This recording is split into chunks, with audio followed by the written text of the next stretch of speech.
like the other aspect of finding the self, I know this kind of contradicts what I said before about, not caring about what other people think. But I think in the sense that if you really want to understand and find where the self is, I don't think that you find the self by sitting in silent darkness and trying to, watch the thoughts, drift further and further into the blackness of the void. I think the where you find the self is in the eyes of the people that you care about. When they look back at you and they see you and they recognize that individual self within you that you yourself don't necessarily have the capacity to see, in the same way that you can't really, stare at your own eyes unless you have a mirror.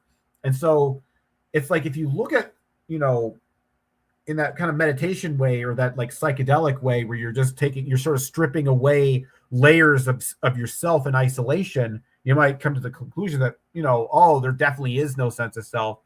But I find that when you're in the presence of another person, they're really acknowledging your existence and they're really staring into the depths of your eyes, then one's sense of self seems just totally undeniable.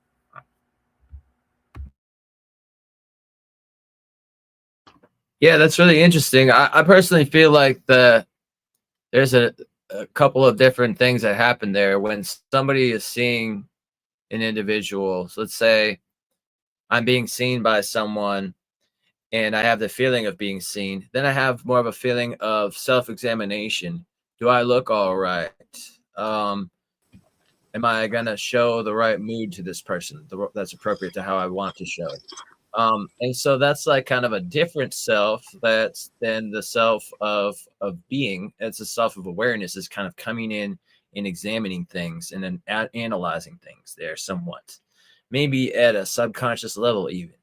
But also, I feel like there is a very different self when the self has the feeling of being seen and known than the self that is just in pure being. And I feel like that kind of distinguishes from like an animal being and pure being versus the self that's self-analytical, which is like more of a human aspect. I see General Shinobi has joined us. Welcome, General Shinobi. What's up, guys? Namaste, dear Toby Shinobi. For those of you that don't know him, his YouTube channel is in the recommended YouTube's channels below on the front page. And he's a researcher. He's got his fingers in all the pies. And he likes word associations, especially the way they sort of relate to the to the expressions of truth, I would say. That's really what we're talking about when we talk about knowledge, isn't it? We're talking about the way words string together concepts. It's an honor to have you, dear brother. Namaste. How are you doing? What's up, guys? Yeah, good to be here. Great topic as well. Yeah, you guys were talking about Buddhism a little bit and plants and stuff. So I wrote some notes at the beginning of the show that I wanted to say, and it does tie in quite nicely with that, because my kind of framework of kind of understanding what's the word?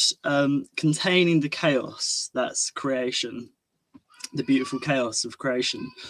But there's a few frameworks that I use, and the Trinity has really helped with that, like the 3-6-9 pyramid. But also I was pondering about a tree the other day and why it's called a tree. And obviously it has the tree in it, like it's in Trinity, the 3. So to use that with the self and kind of tie into Buddhism, that we have a seed. The seed is the self, is our core that contains us. Perhaps that's the pineal, which is buried in the dark.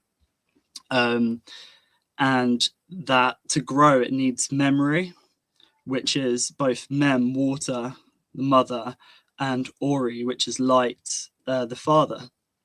So for a tree to grow, it starts as a seed buried in the dark, and then it needs both water and light to grow. And then that is the Trinity, which grows into a tree. And And also with the Buddha, I find it quite funny. It's called Buddha because it's like Bud Ha. So the Buddha, when he sat under the fig tree, where he figured it all out, his seed blossomed. He was able to, rather than being inwards, he was able to expand outwards. Yeah. And and I think that integrating our seed, which I just, I'll say it's our self, our core, that when we start remembering, which I guess is intuition, I see it as the intuition is remembering, but then we need to have the knowledge, which is more of the outside, which is kind of more of the light, which we see from the outside. We have to get knowledge, and sometimes the knowledge can trigger memories. That's been my journey of growth and development, is just seeking as much knowledge as possible. And then I've started stepping into my intuition.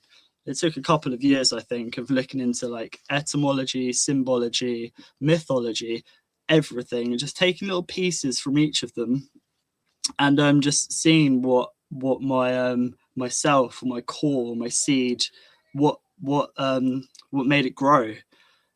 Because some knowledge you hear and it doesn't really vibe, but some knowledge can kind of trigger us to remember who we are, where we've come from, where we're going, what we're doing here, what our path, our purpose is. And then obviously intuition comes over time, whereas knowledge is more readily available. So yeah, I find it quite interesting that the Buddha is the Bud Ha, when he kind of worked it all out, so to speak. So yeah, I thought I'd mention that because it ties into the plants and minerals you're talking about, and then Buddhism as well. Yeah, that's interesting, because Bud. Okay, so Bud means the planet Mercury. Buddhi means higher mental function. Buddha means that optimal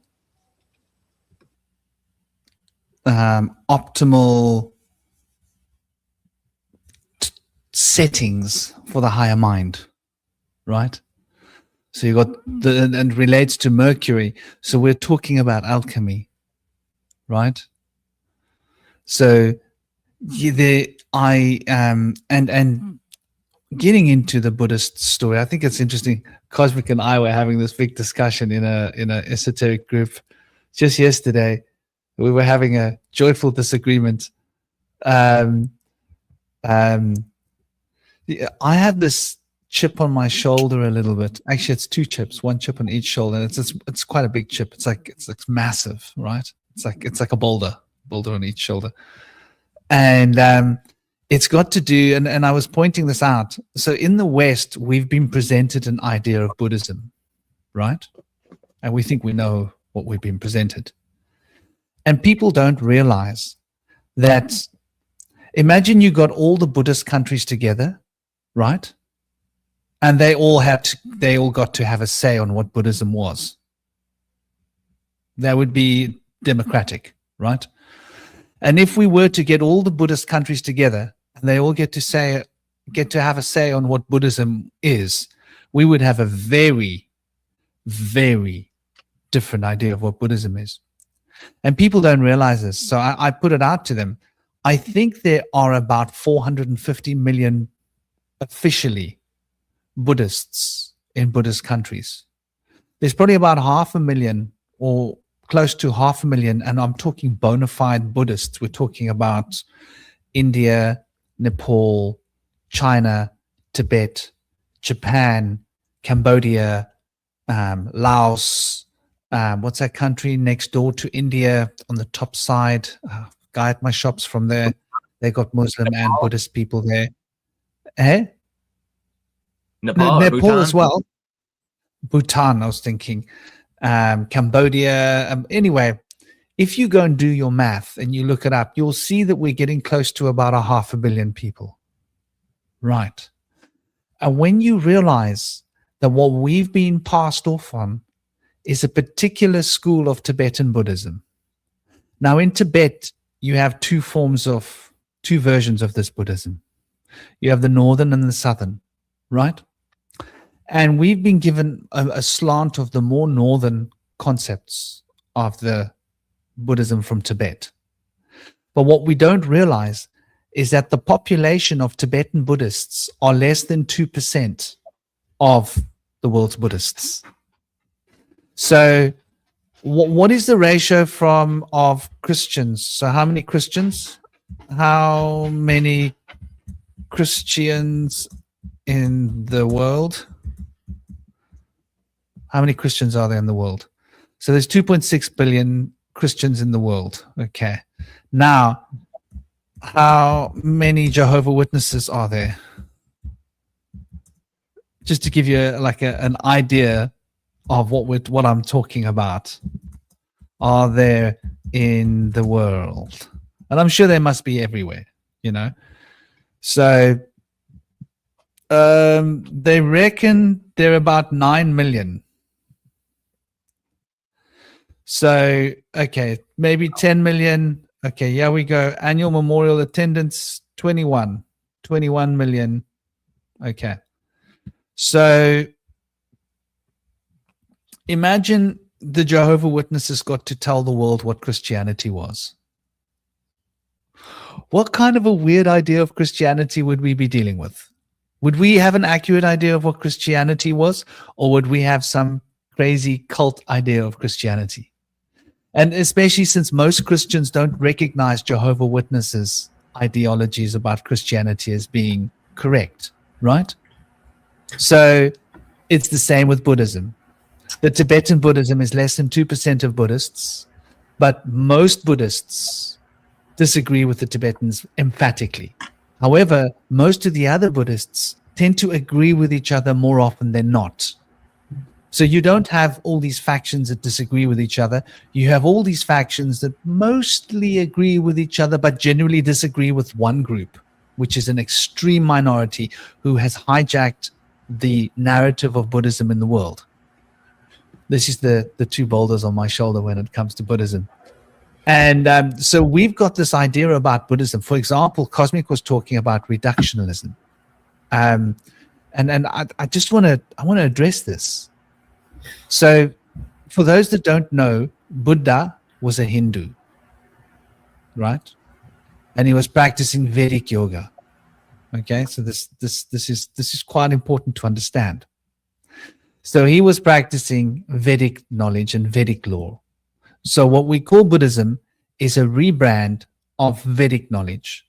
Now, Buddha didn't break the scales and completely redesign his knowledge. He just packaged it into a Pali language. You see, the Vedic law was controlled by the Brahmins and Sanskrit. And the local people were speaking a Pali language. So Buddha wanted to make the spiritual knowledge accessible to everybody, right? So he taught in Pali. This is really important to understand why the political vernacular. And when I say political, I mean in terms of the spiritual politics, that the Brahmins controlled all the sacred knowledge, and they had all the knowledge hidden in their Sanskrit books that no one else could understand, just them. And you came to the Brahmins and they gave you the knowledge, and you were a lower caste. You weren't able to understand God. The Brahmin priest was. He told you what was right and wrong spiritually. And we've seen this in Christianity. We've seen this in other traditions right around the world. There's something going on there that let's scratch the head a little bit. So when Buddha you're wanted saying to Pali, does that mean Pali. peace? Pali. Pali. Pali, no, it's the language, Pali. Oh, okay. It's a word for peace It was a as well, I language, believe, too. It might well do. It might well do. That's what that's what pirates say. They say parley, to Parley. have a peace talk. Yeah, parley. Yeah. Yes. Oh, yes. It's a language, okay. It has to do with parlay. It's all, we're all equal here. There's no station. You're not a king. I'm not a pirate. He's none of this. We're just going to sit down. I'm talking to you. We're two human beings. We're going to try and get a peaceful resolution. And then we'll go back, and then you'll go at your station. I'll go to my station. Sort of like it's an idea for peace. But the language Pali is probably, I should pronounce it better. But that's interesting. Pa is father, Li is so Pa is Manipura chakra. That's the syllable response to this fire burning fire element, and Li corresponds to the earth chakra. Sense of smell once again, Pali. You can hear when you say it, Pali, Pali. You hear the vibration starts in your solar plexus and works down to the base of your spine. So, like if you practice with sound, mantra, sacred sound, every word carries a vibration in the body, and you can feel it and hear it vibrating every word, which makes you really want to think about how you use words. But yeah, so this idea of this Buddhist meditation about basically being what was the word that he used? Reductionism, right? The reductionism of the Buddhist philosophy and meditation. Now, the meditation, why we practice this meditation the way it is not so much about reductionism, although what it is, it's about increasing the potential threshold of awareness. And I'll explain to you how this works. If I'm watching two things, let's say I'm watching the football on the TV, right? One TV. And then I've got another TV, and on that TV, I'm watching the news.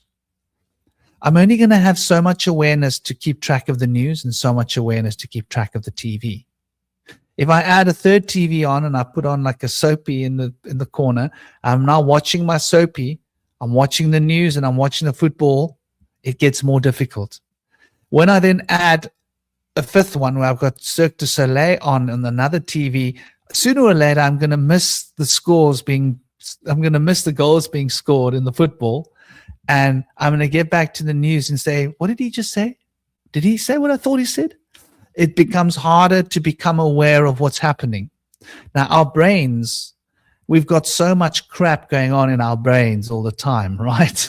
Like 1, 2, 3, that we want to slow down the brain so that we can increase the threshold of awareness. And with the increase of the threshold of awareness, we become more aware of our emotional state. And all of these busy thoughts keep us disconnected from our feelings and our emotions. So the act of meditation is about becoming more aware of what's going on within me and those repressed emotions. And then there are other forms of meditation where we extract ourselves away from the senses. And the only reason we do that is that's to go into Shiva consciousness, right? That takes us out of our body. That's shamanic. Same as having a drum and focusing on that drum and having the rhythm of the drum become the only thing in your consciousness until you find you're spinning out of your body, and then you can hear that drum in the distance, and that's all there is in your mind, and you're having all these crazy visions and seeing these things and connecting with this whatever. So, all of these so-called reductionist practices are really for two purposes. A, to make us more aware of what's going on in our bodies and our minds, our own emotions, and B, to do with being able to leave the physical body so that we can look back down at matter from an etheric field of perspective, nuts and bolts, and then shift out of that into the astral and look back at the etheric and see how the mind works, right? And hopefully shift out of that out into the akashic and watch how the astral compresses into the etheric to become physical and get an understanding of time and how time is not linear. So these experiences are about transcending the physical limitations so that we can develop superpowers, the siddhi. So those are very particular meditations for developing siddhi and for becoming more in tune with our emotions. So a lot of the reductionism that people see they make the assumption in the West that it's because of A, B, C, D, E, F, which has been brainwashed and programmed into us by these Dalai Lama followers, which come from less than 2% of Buddhism. When I was in Sri Lanka, the Dalai Lama wasn't allowed in Sri Lanka. He wasn't welcome there because he was spouting nonsense. And it was the same in Thailand, by the way. And he was based in India, and India wanted him to get out and take his crap with him and leave. There was a big discussion in the media about India not wanting him there. A lot of Buddhist countries don't want the Dalai Lama around. They don't actually like what he has to say. They don't agree with his ideologies. A lot of Buddhists don't agree with him. In fact, most Buddhists in the world say that he's talking nonsense. Now, we could say that He's on the means... CIA's payroll. Exactly. We could say that there's a controversy or that there's a disagreement, or we could say that a small fringe cult has hijacked Buddhism, because there is a consensus within Buddhism of what Buddhism relates to. In fact, we don't realize this, but do you know that the majority of Buddhists in the world are actually in China? And they practice a kind of a Zen Buddhism, right? We don't know this. So Zen Buddhism is closer to authentic, what more people relate to. And that Zen Buddhism does not contradict the Buddhism in Nepal or the Buddhism in India. The Theravadan Buddhism is not in contradiction with that. In fact, there's very close ideologies and philosophies that touch with that. The Theravadan are a little bit more very much singular. They do enjoy a lot of the reduction, but I think the reason for the reductionism is because they're living in a place where there's so much focus on all the deities and all of the pujas and the rituals, and a puja to get money, a puja to get good health, a puja to... They want to decondition the people from that, so they're sort of fighting against natural forces and have been, I think, trying to rid society of what they see as being magic being used for the wrong purposes, which often may be the cause. For example, the child that was sacrificed in India about 8 years ago to make it rain. No, it was about 11 years. Anyway, some years ago, there was a child sacrificed for the weather, right? And like, this is like, you know, this is a little bit crazy, but this is something that people do when they're desperate. And so, you know, there are real reasons behind it.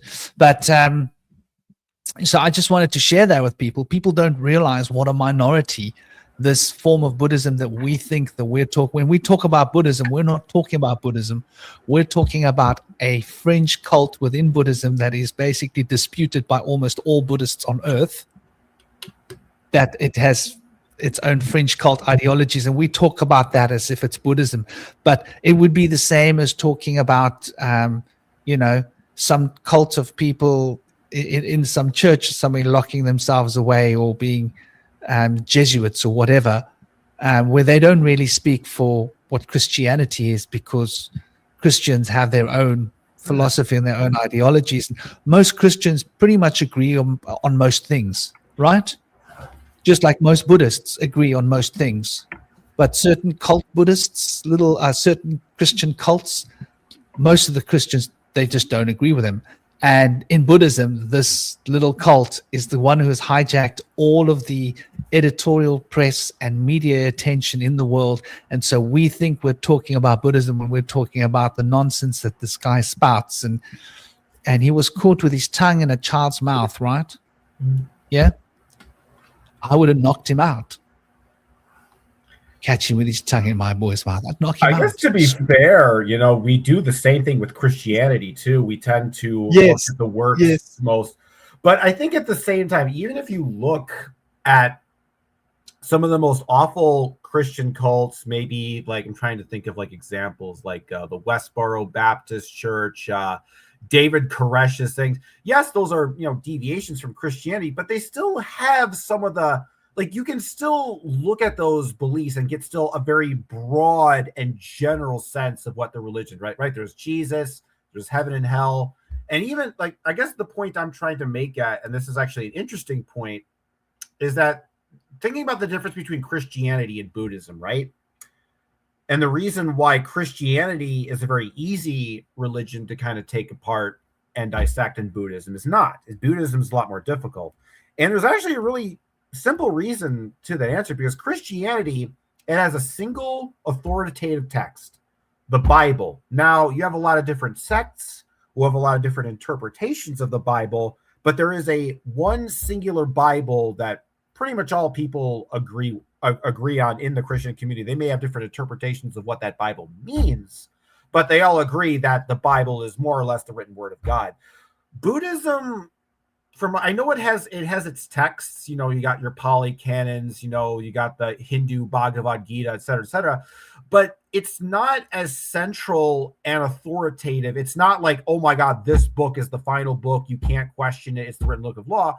I mean, there are sacred texts in these Eastern traditions, but they don't have the same authoritative necessity that the Christian books do. So the point I'm trying to make is that what frustrates me about Buddhism is the reason that you can't take apart Buddhism is that every time you think you have the narrative figured out, the narrative changes. I'll think, oh yeah, it's like I studied Buddhism. It's like, okay, this is why it's illogical. This is why it doesn't make sense. And somebody will come along like, oh, that's the Western misinterpretation of Buddhism. And Buddhism is actually a completely different religion that's completely unrelated to what you're talking about. It's like, like I feel I can understand why, like something like the Westboro Baptist Church, basically these people who thought that all gays burned in hell, that soldiers deserved to burn in hell, and just really controversial stuff.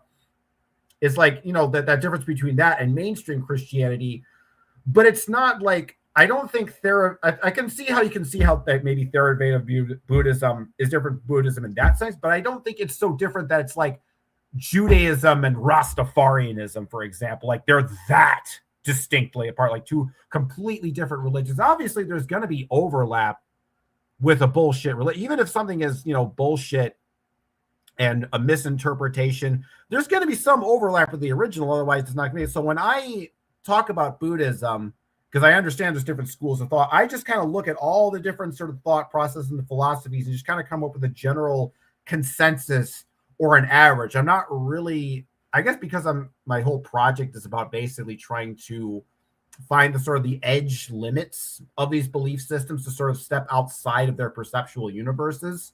And that's why Buddhism is a lot trickier, because Christianity is easy to take apart, right? You got the Bible, you can find where it's illogically inconsistent. You can say, oh, here's the logical inconsistencies. There you go.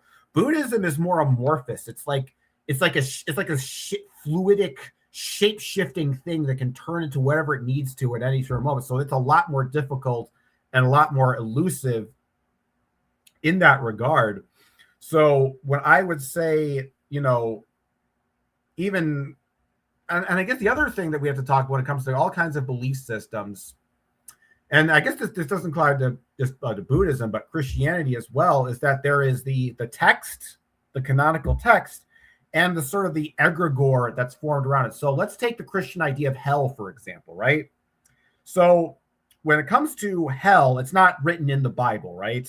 It's basically written as this thing called Gehenna. It's kind of ambiguous. It's like this fire where they burn trash and they have sacrifices for Moloch. And it's kind of this ambiguous thing. And scholars point out, well, hell isn't real because, it's not in the Bible. But I think of it from a terms of a more kind of a chaos magic egregoric kind of context, that even though hell isn't in the Bible, it's real because so many people make it real by believing in it. So it may, even though hell isn't canonically in the actual Bible itself, perhaps it's real because several billion people believe it's real and thus make it real through their own belief system. So that's why when I get kind of like, I'm not really concerned as much when it comes to like the authenticity of a kind of a religious text or religious idea, because in a lot of ways they sort of transcend, time in that sense. Is that, do they really begin in their inception of the story in which the religion was created, or does it continue on in the life of the people who believe in it?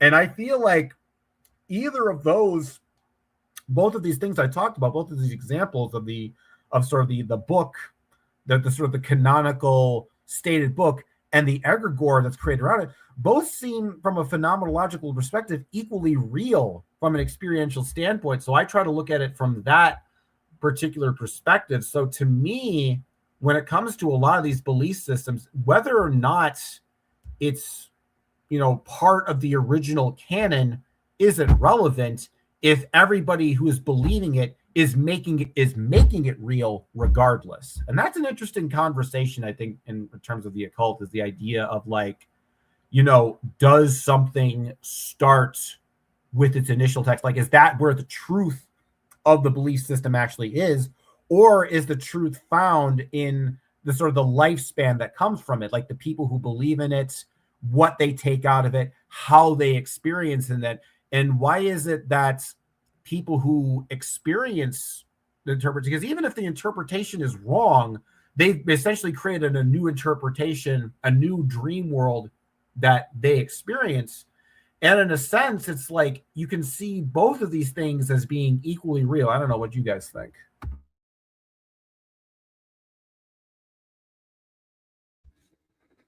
Yeah, I mean that's an interesting concept. And I sort of think that something that saying a few minutes ago ties into that when he started talking about the tree. And like my perspective is that Maya, what we're experiencing is what we're calling real is Maya, and it's not real. But that's my personal perspective on it. So I think that all that we think that is real is just part of this cosmic dance of Maya. It's our imagination. It's a fantasy. It's a dream. It's dream time. It's a shamanic dream of three dreams merging that we're experiencing, these three bodies, these three dreams. It's all fantasy. It's all illusion. So yeah, we can create new fantasies, new delusions or illusions, and we can change the shape of reality with our consciousness when we learn how this fantasy of Maya works. That's the principle of magic, right? That we can influence matter with our consciousness through our conscious practice and experience. I think that's what's real is something far more fundamental. When I think of reality, I think of reality as being like the superstructure outside of this Maya, outside of this fantasy. And so this makes us think about the way in which Gnosticism has been interpreted as like they just want to escape from reality. Well, not exactly. They want to be able to look at this fantasy from outside of the fantasy to experience what is actual reality. But it's been, once again, the same as the Buddhism, has been packaged in such a way that people can't get that, like you say, that average of Buddhism. You can't get an average when you take a small fringe idea and you give it validity to more than just the small fringe idea, because the small fringe idea would be washed away in the bigger average of all the ideas. Yeah. And the same with this notion of this this Gnostic ideology that we've been sold about Gnosis is just about escaping reality. Well, it's not really, not any more than the Vedic practice of Shiva Yoga and Shiva Dhyan is about extracting consciousness out of the body so that we can see the structure of this fantasy, of this Maya, and understand and gain power and control over the Maya, and then recognize and realize that it's all just an expression of our own consciousness and imagination, and none of this is real. It's temporary, but there is something that's real. And that something that's real is what this fantasy is inside of, right? That cosmic real egg is real. And that is an eternal state of being, something that doesn't have an ending or a beginning. And so these things that have beginnings and endings are considered in Maya, or, you know, in most cosmological systems, to be of a relative reality. So I don't buy into those chaos magic ideas that you can make something real. No, you can just add to your different layers of delusions. We were deluded by the state of reality, what reality is, because if we weren't deluded, we would have the siddhi fully functional. If we weren't in a state of delusion, we would be able to understand that there is no such thing as linear time, that we choose the experience of linear time. If we weren't deluded, we would understand that consciousness is the pervading structure of this Maya, and that we are actually, this consciousness is actually being transmitted here from elsewhere. And where this consciousness is being transmitted from, this is actually reality. And this is sort of a universal idea that you'll find within the Kabbalah, within Gnosticism, within Buddhism, within Vedic practice, within shamanism. They all dovetail. So there's this sort of universal idea that has been packaged in such a lot of different ways so that people can't see it. And I think that's by design. And so the tree, back to what you were saying, the tree becomes the structure. When we can recognize that we're experiencing a tree, which is three, right? Shiva, Brahma, Vishnu. When we recognize we're experiencing this Trimurti, as it's called, experience of this physicality is just a transient experience of relative reality and isn't real in of itself, other than how we choose to imbue it and experience it. And yes, we've all been trained by school how to experience it and what to call it and how to look at it and what to make of it. But when we step out of those bounds and go into a cosmic sort of state of consciousness, we start recognizing and realizing that reality is not what it seems. And this sort of brings us back to the self, right? All of this dream of this Maya is happening within the self.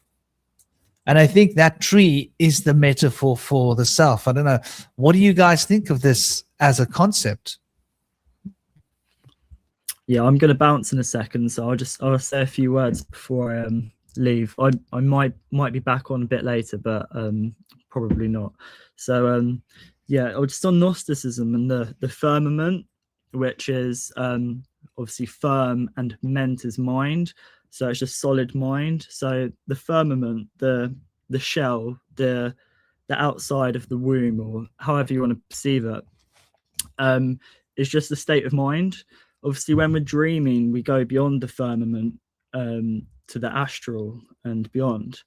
That is our Ba, the human-headed bird, which travels beyond while we're dreaming, which is related to our identity as well, because it's our core, which is what kind of can pierce the veil, so to speak.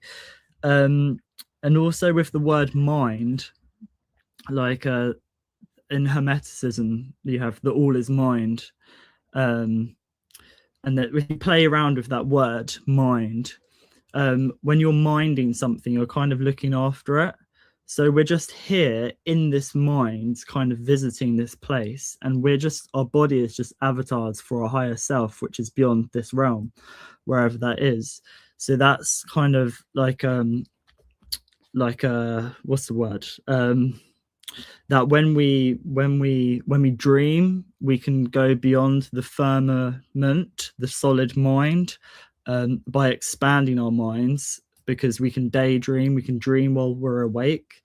There's a saying, life is but a dream from which we all must wake before we dream again. Okay, so we're here to kind of we're here to grow, obviously, like we're a seed, and then a little bit of light, a little bit of water makes that grow or expand. And I think the whole idea of the firmament being this kind of thing we need to break out of or pierce, or that it's a kind of trap. It's not a trap for us, it's a trap for the elites, or these lower life forms, these parasites that try to latch themselves onto us. Hence why there's a huge push to get rid of our identity or our Ba or our dreaming, because if we're not dreaming, we're not going beyond the firmament, we're not creating reality here, therefore it's going to be carved out by others. Also as well, I strongly believe that when we die, when we pass on, we've got to cross gates or a threshold or even the firmament, but it's guarded by perhaps our higher self, perhaps dragons or some beings, and that we have to tell our higher self or these dragons a story. We have to have our store of energy. We have to have our DNA or our flame. And that what I think is happening is that the reason why there's an attack on our dreaming, our imagination, our intuition, and now our actual DNA and baby's DNA as well, that lower life forms can latch themselves onto us, and they try to trick our higher self when we go beyond, because they're trying to, what's the word? They're trying to evolve, but they're trying to cheat. So we're here to grow, and this is why we have trials and things like that. But there are parasites that try to latch onto us, so they can try and skip all of the lessons you have to learn in this material realm. So they tell us that this is a prison planet, it's just a trap. They try to drain us of our spark, so that we have no identity. This is why there's an identity crisis and lots of cult like behaviors in the world, sort of an extraction of our identity, so we don't know who we are. So then therefore we follow all these cults and stuff, and when we exit this realm, we don't know who we are, and these other beings will pretend to be us, and perhaps it works, perhaps not. And maybe that's why people recycle or come back here, because we can't tell a higher self, we can't say, this is me, this is who I am, these are the lessons I've learned.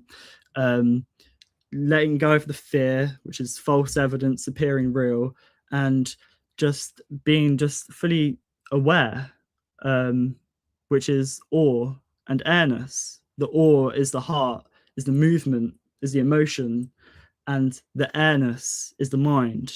That is the awareness, is the awe and airness. And that's how we leave this realm, is like a vortex. We go through the center. We are the pin in the spin. We are the eye, the observer, the middle of the caduceus. As this spins, we're the central point. But what happens is that people get lost in the current scene of what's going on outside themselves. So long tangent there, but I'll just quickly say as well that this ties into the eighth sphere, which with wordplay is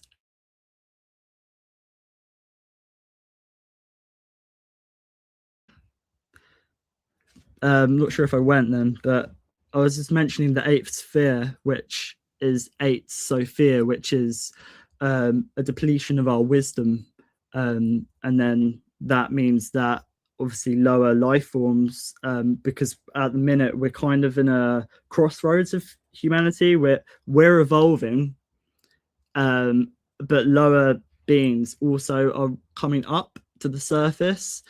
This is why whenever there's ascension or expansion of human awareness, there's always a lot of fear. This is why there's so much fear with Three Eye Atlas, 2012, the end of the Mayan calendar, the end of the world.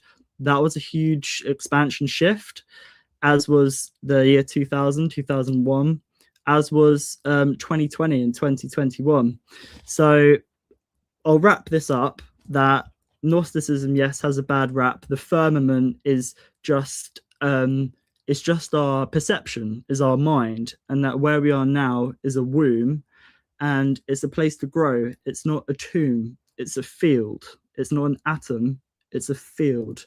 We have to feel it and let things flow through us. And yeah. And that it's the same with the ice wall. That the ice wall, it's just ice's fear. It's frozen, it's cold, it's no movement. We'll see what's beyond the ice wall when people let go of their fear, as the sun, the fire starts getting hotter, as the ice starts melting, there's more flow in the world. We'll see beyond this realm. and it's the same with the firmament. It's just to do with our perception. That's all it is. It's probably a protective layer to protect us from stuff outside, because we are here to grow, and that's why they want us to fear it. And that's why the powers that be are trying to do lots of things to try and pierce the veil, to try and exit the womb, because for them this is a prison planet, because they keep recycling and stuff. But yeah, a lot there. I thought I'd just chuck it all in because I'm going. I might not be back later. So yeah, big love to you. Big love everyone in the chat. Big love, brother. Big love to your lovely partner and your lovely kids. I hope you guys are having some sweet family time, enjoying your suppy. Yeah. Well, you hold on. You have tea. That's right. You're British. You guys have dinner in the day and tea in the evening. Is that correct? No, we call it dinner. Up north they call it tea. In like Yorkshire, up north it'll be tea. But yeah. They have tea in the evening and dinner in the day. You have dinner at night and tea in the day, right? It's confusing, huh? I just want to quickly add about 3i Atlas before I go, because it's been brought up in the chat. And Neil said it's closest on the 19th of December, so very soon. Obviously, the whole Christ being born around that time as well, and Christ consciousness shifting and stuff.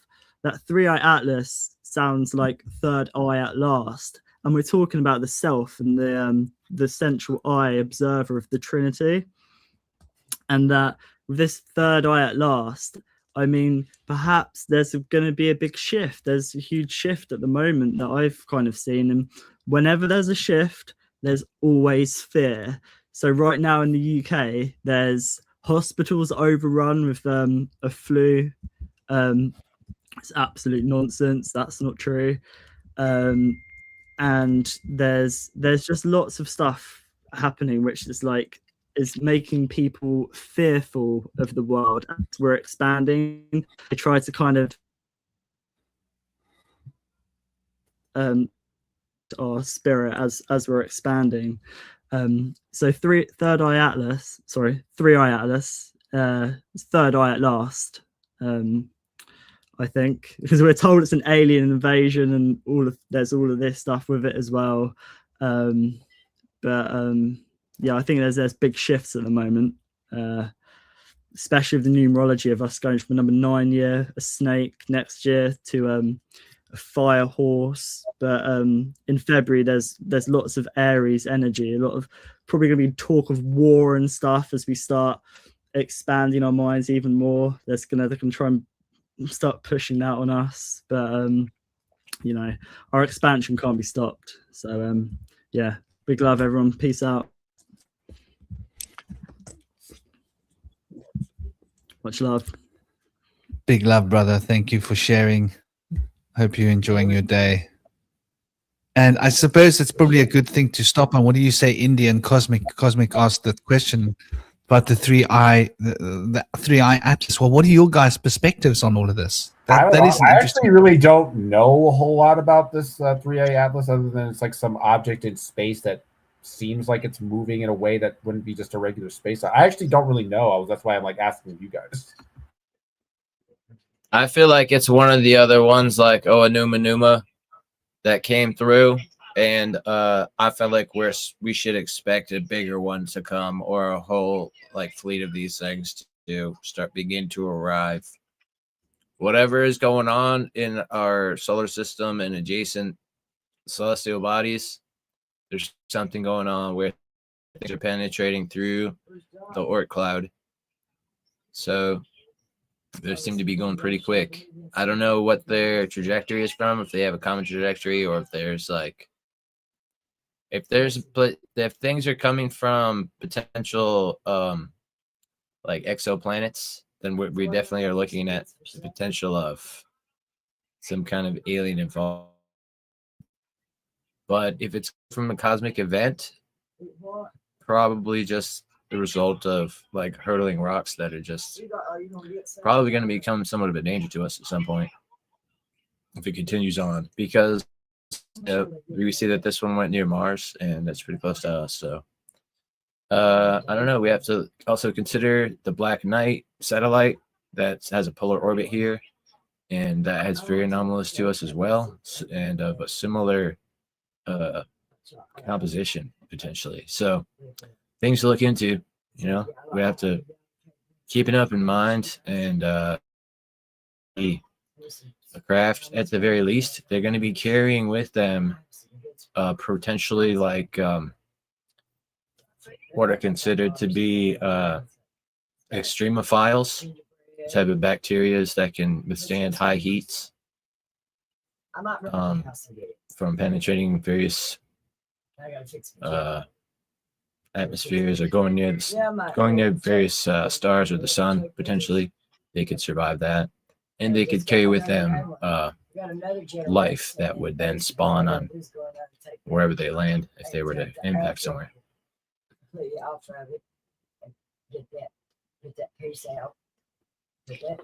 You know, when I look at this, I think about this and I think to myself,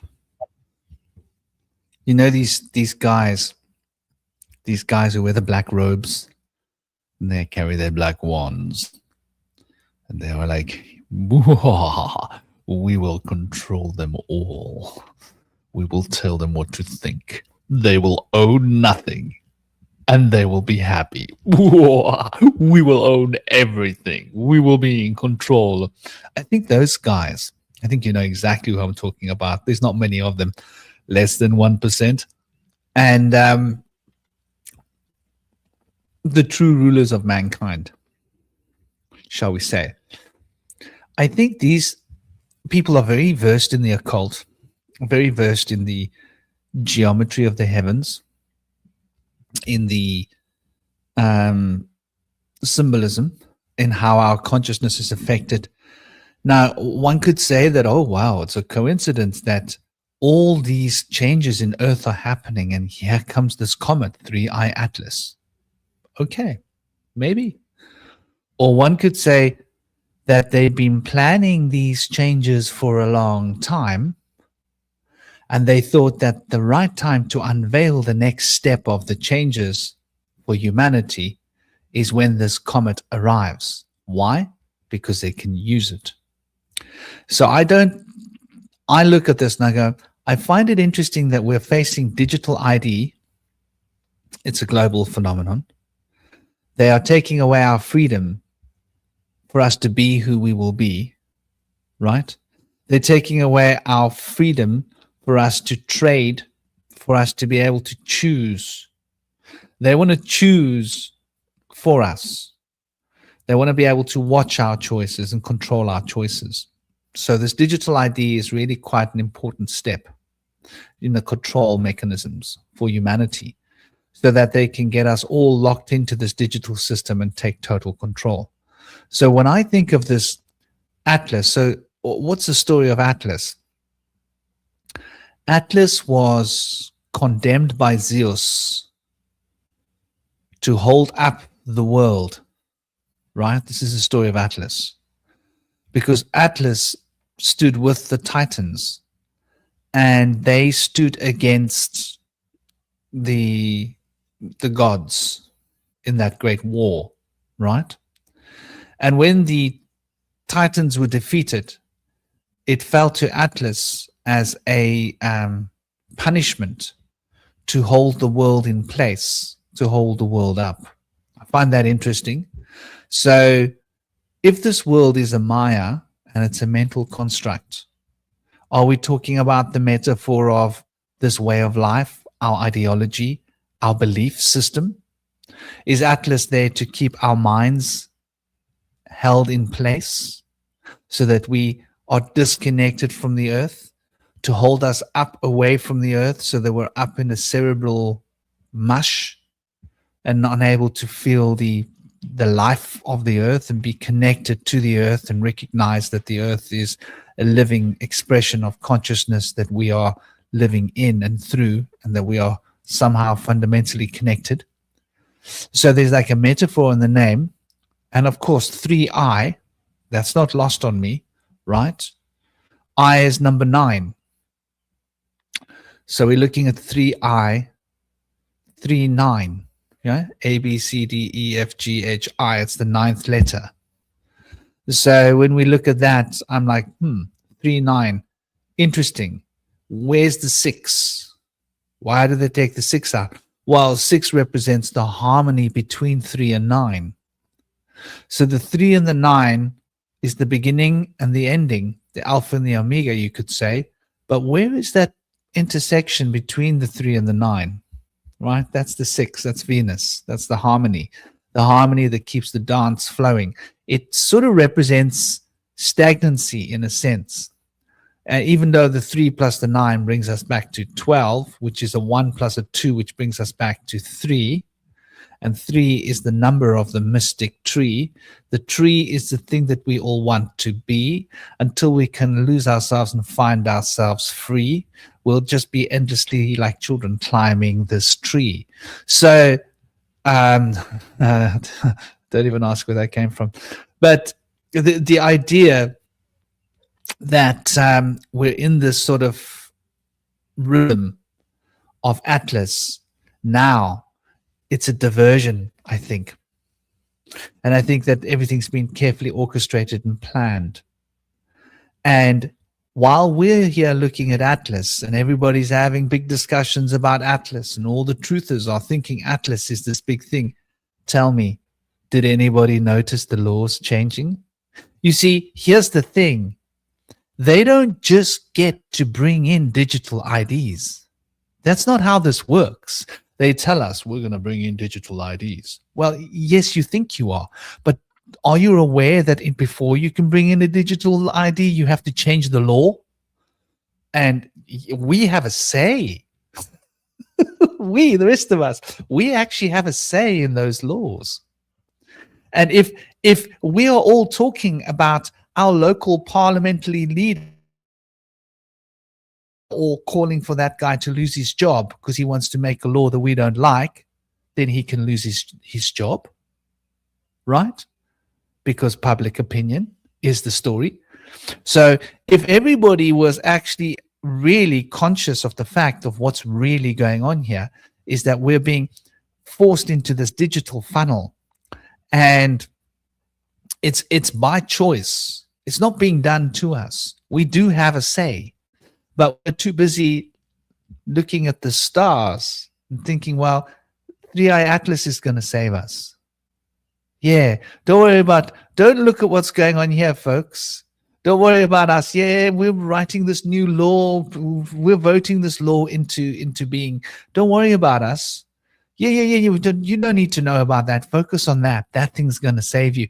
There's almost this sort of magical, the way a magician, the illusionist magician types, will have you look at this hand so they can fiddle with something with this hand when you're not looking, slip it up their sleeve and make the coin disappear. And so that's what I think. I don't know. Do you guys think that's too far-fetched? Only in the sense that I think most average people don't actually care about 3i Atlas. It's just kind of the spiritual fringe people. But I see the larger point that you're getting at, that they are probably, distracting us so that they can get, underhanded laws into practice. That does make sense. Just not in this particular instance, but with other things, absolutely, yes. Yeah, the thing is, though, Cosmic, most of the activists in the world are us fringe types. Most of the people that would be on the streets with boards marching are us fringe types. Most of the people that we're a different level, man. Honestly, yeah. Well, no, I think not the three of us. Well, I mean, I've been there, I've done it, but I mean, like our sort of circles, the kind of people that we would, you know what I mean? Yeah. It's the alternative truthers that are into all of this, that are sort of, I don't like that word truther, but I get what you're saying, but the masses don't know what's happening until our lot tell them, right?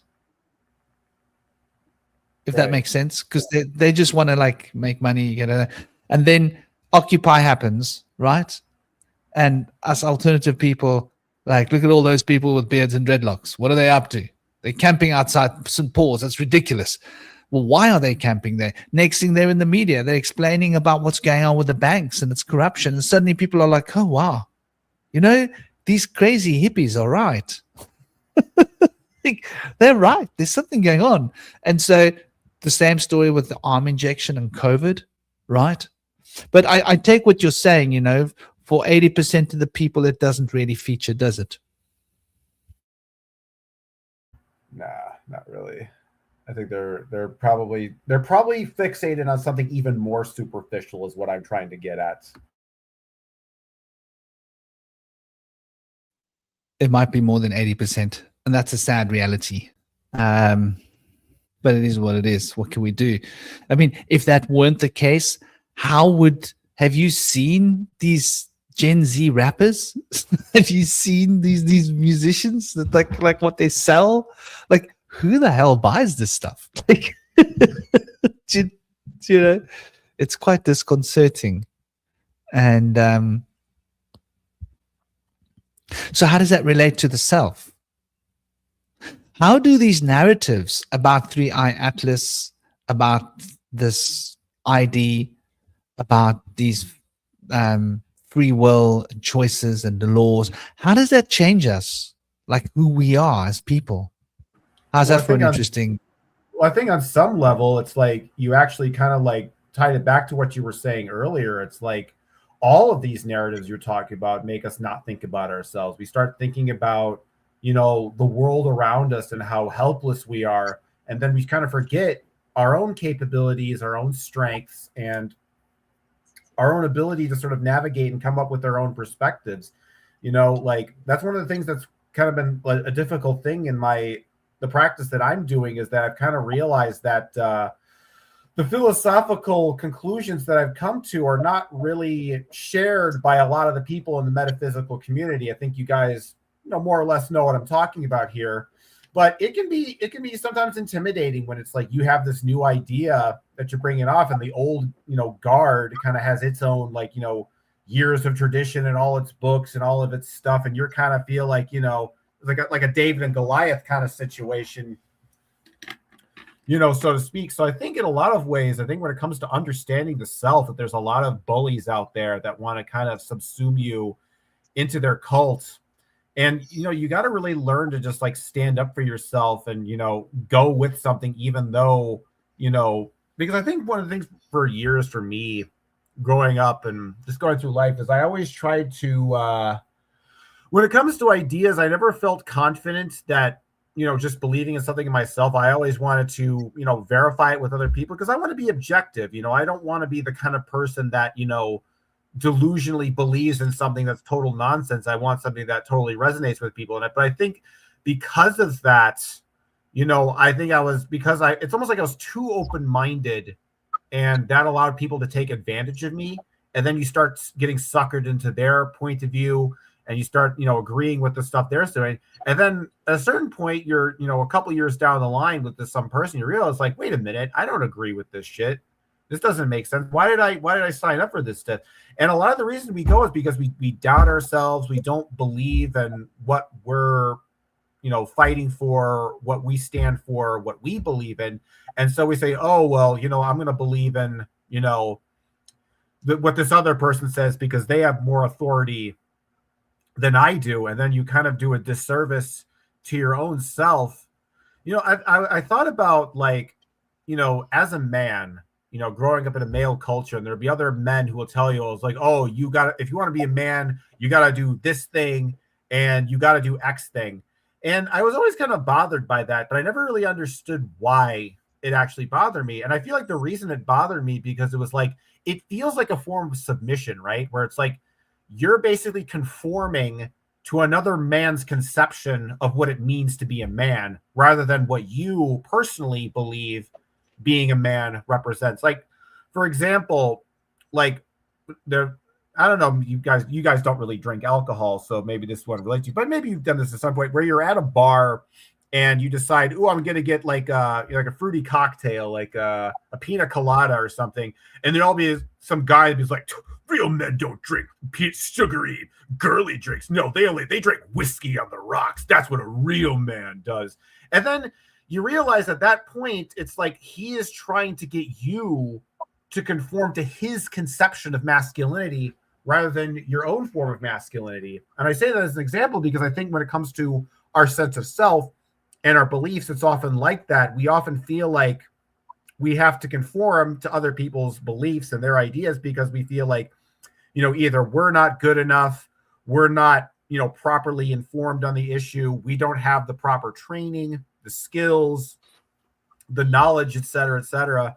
But at the end of the day, a lot of people are just trying to, it's not that they have more knowledge than you, they're just trying to basically trick you into their, way of thinking, their way of perceiving reality. So in a lot of ways, I think that's why individualism is important. Be able to like stand up for yourself and, try to have conviction if something makes sense to you, even if everybody, doesn't go along with it.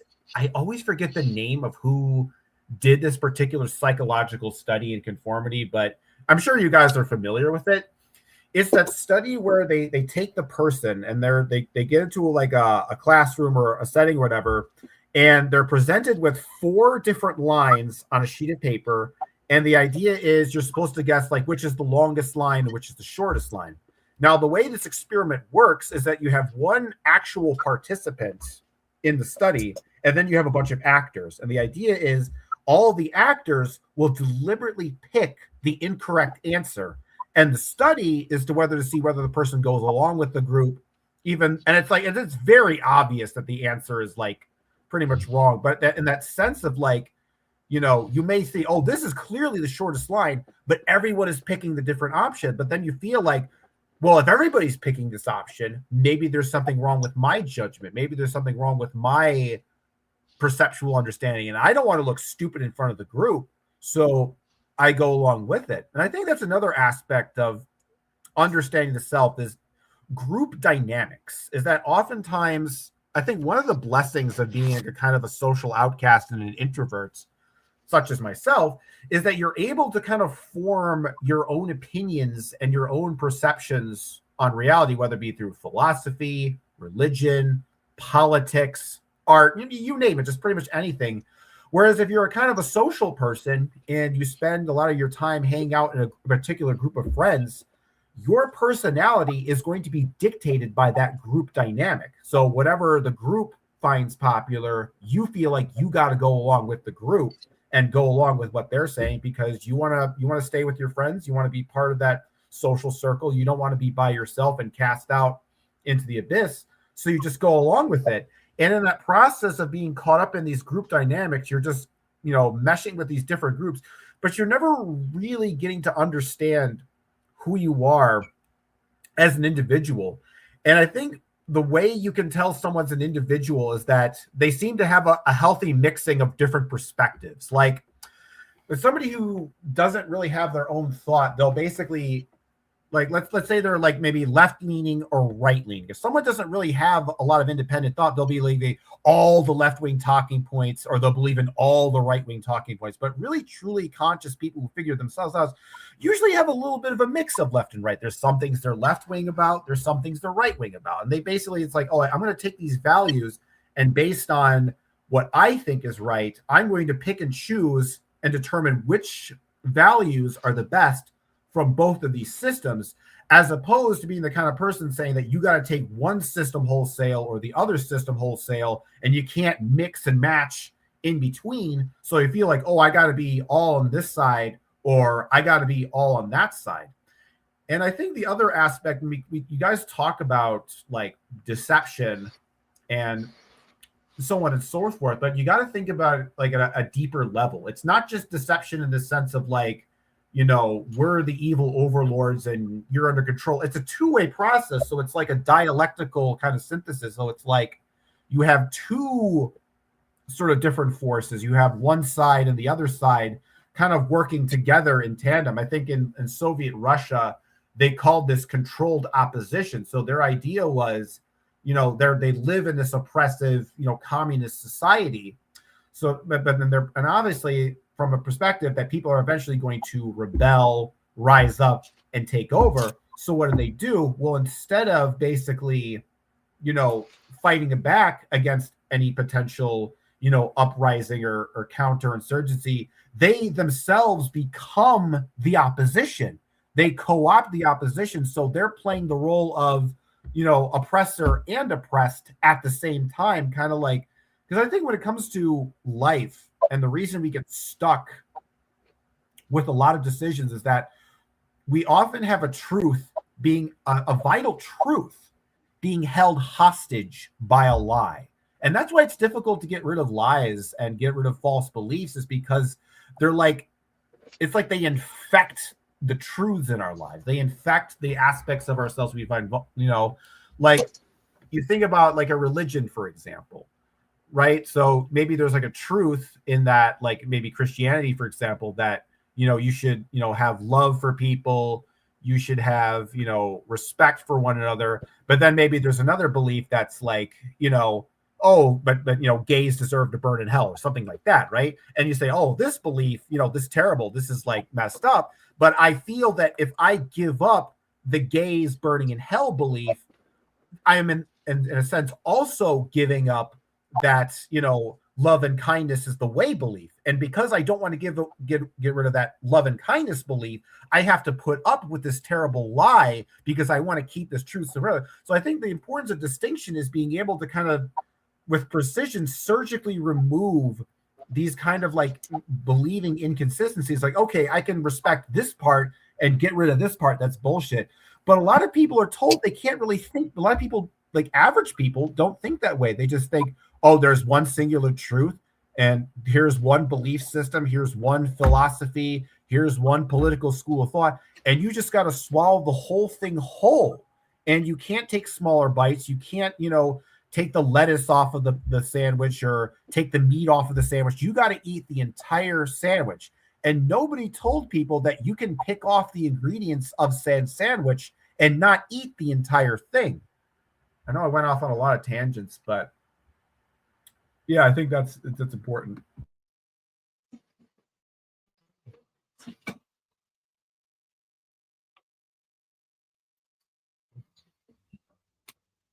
Yeah, I agree with you, and I think like this is a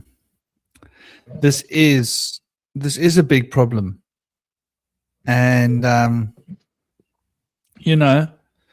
there isn't much that we can do about it, because unfortunately we've been educated in schools, and I think it's a big part of the problem. We've been taught how to think. Or if you want my honest truth, we've been taught how not to think. We've been taught how to believe. We've been taught how to recite.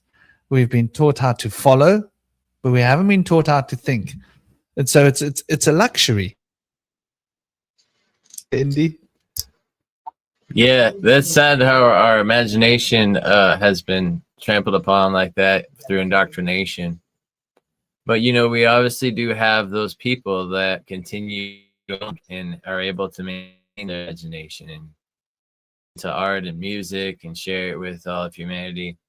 Sometimes they make it through the net, which has really been filtering out a lot of the amazing art and music and allowing through like a lot of BS lately in the last couple of decades. But there is music underground that's amazing, that's not being put forth into the mainstream. And yeah, that's the case. But also, we have to consider that these people that have a deeper imagination, when they see a situation like this with 3i Atlas, they're able to see deeper things through the situation. They're, for one thing, probably more likely to be like the only group of people that are actually interested in this kind of stuff. Whereas most people are like, whatever, who cares about space rocks? I don't believe in aliens. And so the fact that they're interested in it also coincides with the fact that they probably have a deeper outlook at life. And so they might even think to themselves, wow, so there's like these space rocks are hurtling from like one solar system to another. Maybe like this means that like inside of me, there's being communication made between two different systems. Maybe I'm getting some healing energy from like one organ that stores a certain energy. It's going to help guide another organ, and there's like transmission happening within me in my deep inner cosmos within. So, you know, people can like see things in that way if they understand this is just an illusion. We're in the Maya, and that there's actually implications of like the things that we see here in this like illusional world that's from the imagination of a higher avatar potentially. So we can always look within to like find an understanding of the things that are external, and the people who are going to do that are oftentimes going to be people that have a greater imagination and ability to keep their inner child alive, and against what's been taught to them and what they've been kind of prodded toward doing, they continue on to think outside the box and see things with the deeper insights, integrating the spirit and science together.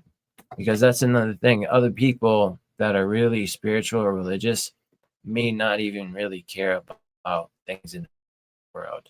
They don't, maybe like a fundamental religious person might not care about like discovery of fossils, because they may consider that the world began 6,000 years ago and it doesn't fit into their narrative.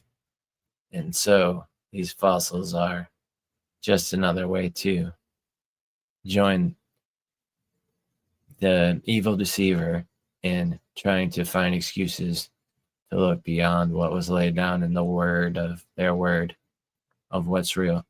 So they consider it to be like a kind of like a transgression to fall into believing in those things. And they look at them as very like superstitious. And so that's sad to see that people who actually are very strongly pious or spiritual are guarding themselves from being able to integrate the things in the physical world and their implications, and trying to understand that they can see things scientifically too. Yeah, the evolution thing I've always found fascinating in regards to like Judeo-Christianity, because I realize that they don't just reject evolution because it contradicts, the biblical date that, Earth was created 6,000 years ago, but also what it represents thematically. Because evolution, well, whether you believe it or not, it's a narrative, functionally, right? The idea that things sort of evolve, they progress, they change, they go from one state to a higher state to get to a higher level of optimization. Well, if you believe that your God is perfect, timeless, all-knowing, and flawless, evolution is problematic because it suggests that the world is flawed and essentially needs to kind of grow and adapt and change and get and better. Whereas Christianity says, no, the world is already perfect. It doesn't need to evolve because a perfect God deity has created this universe. And to suggest that evolution is real is to suggest that God's creation is ultimately flawed. So you also have to consider that when people reject certain narratives, it's not just because it sort of makes it look bad in a literal sense, but also in a thematic and metaphorical sense as well. Like I was even thinking about I was thinking about the other day, why is something like nudity, for example, so taboo in sort of Judeo-Christian kind of religion, for example. And I was thinking about, because a lot of religion, especially Judeo-Christian, it's all about, you got to be tough and you got to be hard. And you got to face the devil and you got to have that Christ-like fire and energy. And, what's the opposite of that? And what does nudity symbolize? It symbolizes openness, vulnerability, sort of exposing your weaknesses, for example. And it's basically in a subconscious level saying that it's sinful to sort of acknowledge your flawed, weak nature. And instead, you got to kind of put on this armor of God or whatever, and you sort of associate with that. So I don't know. I'm not. I guess you could say it's somewhat related to the conversation because, because I think when it comes to the self, to bring this back to the conversation at hand, is that the self is always imbued in some kind of story or narrative, right? We all have a life story that we tell ourselves, whether we're, you know, a Christian who believes that you're a warrior of God, or you believe you're a nihilist and you're in some kind of like Albert Camus depressing existential story, you know, wandering the desert and smoking cigarettes while looking cool. The point is, both of these are eventually stories that we tell ourselves. And you can believe in a kind of a fantastical religious story, or you can believe your life is some kind of like depressing existential nihilist story, but they're still stories regardless. So when it comes to understanding the self,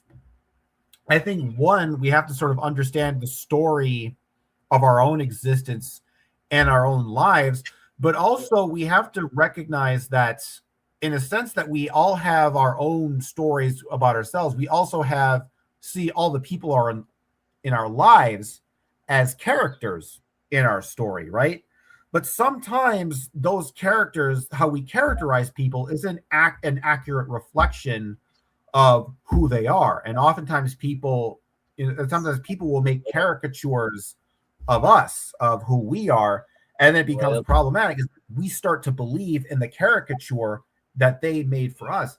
Like, I was thinking the other day about like, what is the ego essentially? I mean, obviously there's like a conception that the ego is sort of the false perception of the self, but then what really is the ego? Because obviously I think that there is a kind of self, that there is an eternal self, but I can at least sort of give the Buddhists somewhat of a pass in the sense that there is a kind of a culturally constructed holographic identity that's essentially imposed upon us that we didn't necessarily create.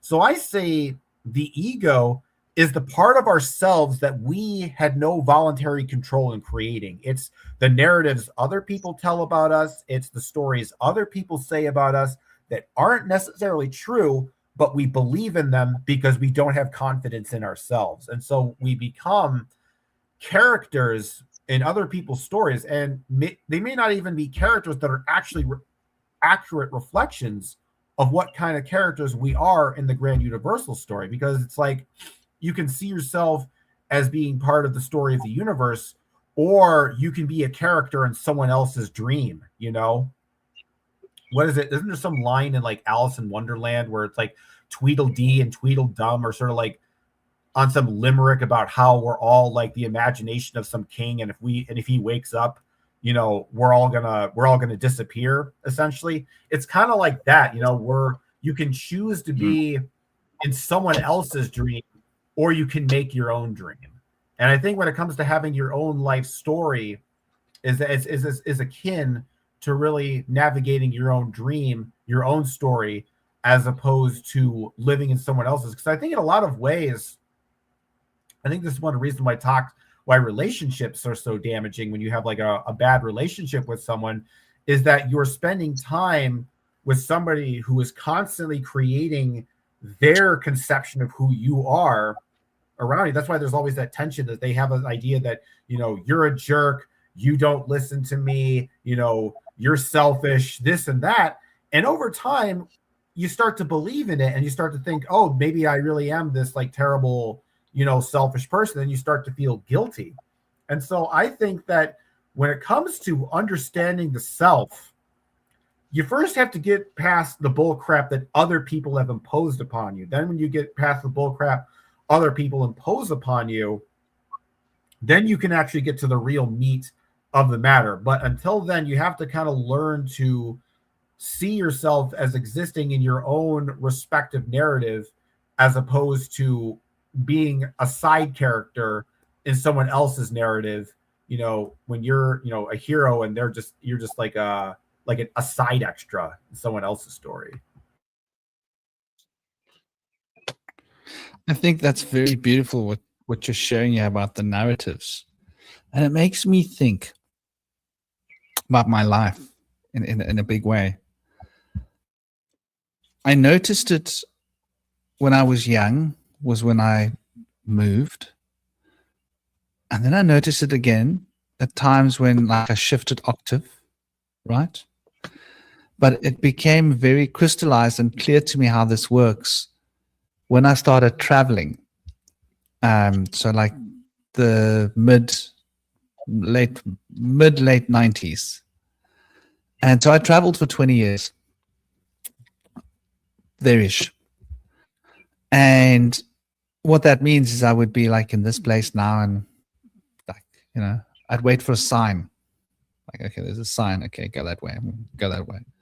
And then just keep going until the sign said go that way, or the sign said go there, or don't go there. Okay, there we go. The sign brought me here. There's a sign I need to be here. Okay, I'm going to be here. And so I literally was a rolling stone. Like, yeah, it's not Mick Jagger type, like just the rolling stone rolling down a hill, like with time. And what I noticed was that I would get to the next place, arrange itself around me. I was like, this is really interesting. Then I'd go to the next place and like, oh, the universe is rearranging. And so then I could finger it. I could be, okay, so that's the John, that's the Peter, that's the Paul, that's the Mark, that's the Anne, that's the Jeanette, that's the, you know, Melissa, that's of this space. And they would each be playing the same role in my life. I'd be like, damn, that's interesting. Then I'd go to the next place, and suddenly the universe would put these people around me, new faces playing the same role. And then I started script watching. I was able to go, I know this movie. Oh, right. Different actors, same movie. I know the movie. I know who that character is. I know who that character is. I know who that character is. I know all of these characters because I've seen them before. But okay, cool. New actors. Let's roll with it. And so this was something of a theme that followed me around for years in my life. And I realized that these people outside were being drawn towards me based upon archetypes within me. I was like, wow, that's interesting. So some part of me magnetically attracts this human out of the universe, and they're like, click, clink, fit. Click, clink, fit. And I've got so many of these little plugs out here, but they're my fitting size plugs. And like, you've got to come, like, does your plug fit? Yeah, plug fits. Click, okay, you're playing Paul. You know, next person comes, does that plug fit? You can fit this plug. Click, you're going to play Andrew. And it's like there's this play that I'm carrying around with me. And the universe will just keep sending me like actors until the actor's plug fits my socket, or socket fits their plug. And they'd fit in around me. And so this is what I noticed. So I think it's interesting what you say about, it makes me think about that when you talk about narratives and playing roles. And then I also used to think about, okay, now what role am I playing in these people's lives, right? Used to get my head going. I was going, well, if this is happening for me, it must be happening for each of them, right? It must be, like, because and it's not something you can doubt when it happens the first time, and when it's been going on for 5-10 years, and it's just a consistent. It's like I could predict it, man. It's like, okay, I'm jumping on a bus, or I'm jumping on a plane. I'm going to be there now, and I could predict it, and I'd be sitting there going, okay, so who's going to play Paul? I see that attributes of Paul. I bet you're going to play Paul. Give it a few days, a week, whatever. This one's playing Paul. I knew it. They're playing Paul. So you could literally recognize this. It's not something you believe. It's not an idea. It's just observation of like repeated. And I think we're all in this story where we are the narrative builds around us, and everybody else plays roles for us. But then we're also playing roles in other people's narratives as well. I think that's where it gets confusing. Like, all of you are Indy's playing a role for me. Cosmic's playing a role for me, right? But I'm playing a role for Indy, right? And I'm playing a role for Cosmic. And, you know, I'm also playing a role for Cosmic, and Indy's also playing a role for Cosmic. So we were all sort of playing roles for each other. And I'll remind you in some way of someone else who's played the same role in your life that I'm playing. And so for each of you, and so the trick is learning to understand how these roles work. And so I used to meditate on this a lot. Like, there's me, I'm the student. There's me, I'm the teacher. There's me, I'm the blunderer. There's me, I'm the comedian. There's me, I'm the this. There's me, I'm the warrior. There's me, and there's all these different roles that I would play in all these characters that I would play in my life. And I would catch myself like, am I being a son now? Am I being a partner? Am I being a lover? Am I being a supporter? Am I being a challenger? What role am I playing? And I'd notice that I'd suddenly, like, I'd see, okay, classic story, right? I saw a guy looking at an old person in a mall about 7 years ago, right? And I had this inspiration to teetotal this guy. I was like, why do I want to teetotal this guy? I don't want to play that role. But some part of me was, no, dude, you need to play the role of this dude. You need to like teetotal this dude, like right now. And I was like shocked at my own. I was like, why do I have this proclivity? So I was like, no. This is a hectic role. I don't want to play that role. You know, like, he isn't anything to me. Like, why would I want to play that role? So I sat down and I watched this person. And then I watched this person for a while. I got into a position where they couldn't see me, and I watched them, and I noticed this person was watching all the pensioners. They were watching all the old people. They wanted to see what they had. They were looking to see what phone they had. They were looking to see what money they had. And the penny dropped. This person was looking for a mark. And he was looking at the vulnerable people, right? This person was looking to see, oh, you're old. You'll probably be able to pickpocket you. I'll be able to rob you when you go to your car. Well, and this is South Africa. You get a lot of this. Suddenly the penny dropped. Oh, that's why I felt this sudden impulse to just teetotal this guy without a reason. You can't go through life like that. Just feel the need, like, I need to give this guy hiding. Like, why? Like, what is this? Well, I don't want to be in that role. I don't want to play that game. But so, you know, when we start to tune into our feelings, our impulses are really interesting. Why do we like some people? Why do we just dislike some people, right? Why do we feel irritated by some people? And why do we feel compassionate? Some people, you just want to help them. Have you ever noticed what I'm talking about? Like, you see one person for some reason, you just want to help that person. You don't even know why. And you notice, okay, I want to play this role for you. Well, I like playing that role. Oh, I feel good about myself when I play that role. Look at me. Woohoo! Look what a cool guy I am. The best guy in the world. Look, I'm helping this person. Ego. You know?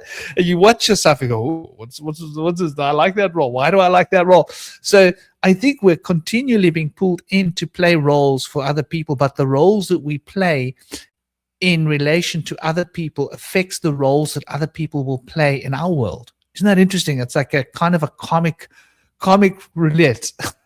We're like in the comic, what do you call it? Casino. We're playing comic roulette, and like, you know, I'm going to spot you for like a bet. Yeah. Oh, you spotted me for a bet. Thanks, man. You know, it's like, ooh, you know, oh, they're not watching. Ding. You know, so there's this whole sort of double entanglement sort of happening in this dynamic where, who am I? I'm playing this role. And I think it's, like you say, Cosmic, it's unavoidable to be, I think we have to be playing a role in somebody else's word without a word. Yeah, I think it's necessary for us to play roles in other people's story. I think there's a certain amount of, the Actors Guild, there's a certain amount of humility that we gain when we service, when we're playing the role of the servant. Like, okay, I'll be this for you now. But it's like, I think what it comes down to, Cosmic, is that balance. I don't know, what do you think? Does what I'm saying hit any buttons here for you guys? You know, striking that point of balance where I'll play roles for you guys, but then I also, like, what roles are you playing for me? And I think it's got to be sort of in the middle, you know? What are your thoughts? Yeah, absolutely. I think when we perceive people in our world, we already like kind of lump them into like a kind of a category of like something that's either resonating with us or not. And if it resonates, like what place does it fit in? Like what kind of influence is this going to have on us? And what does it kind of like call out in us? Because when we see somebody else, I think we kind of see in ourselves like what do I see in that person that I have in myself that I can relate to that person with? And we also see like oh, what do I see in that person that I don't have in myself that I would want in myself too? So we see a lot of that as well. And I think we kind of have a huge influence in our mind on what we know and our own thoughts on how we see another person, how they might be. But good, oftentimes we could have like a good intuitive understanding of how they actually are, if you're kind of in tune with that kind of thing. So sometimes people in contrary will actually just be kind of paranoid and think like everybody's bad news or scary or need to avoid. So it's also kind of subjective. Some people are excessively like inhibited and stuff. You have to take that into consideration, of course. But like some people are like really good mediums to be able to understand things about people, and by seeing their energy and feeling their energy and stuff. So that's an interesting aspect of the self that relates to the others, where in ourselves we kind of feel either a resonance or a dissonance when we're around some other people, and that we can kind of be more sensitive to that. We can kind of get more of a sense of where they're at.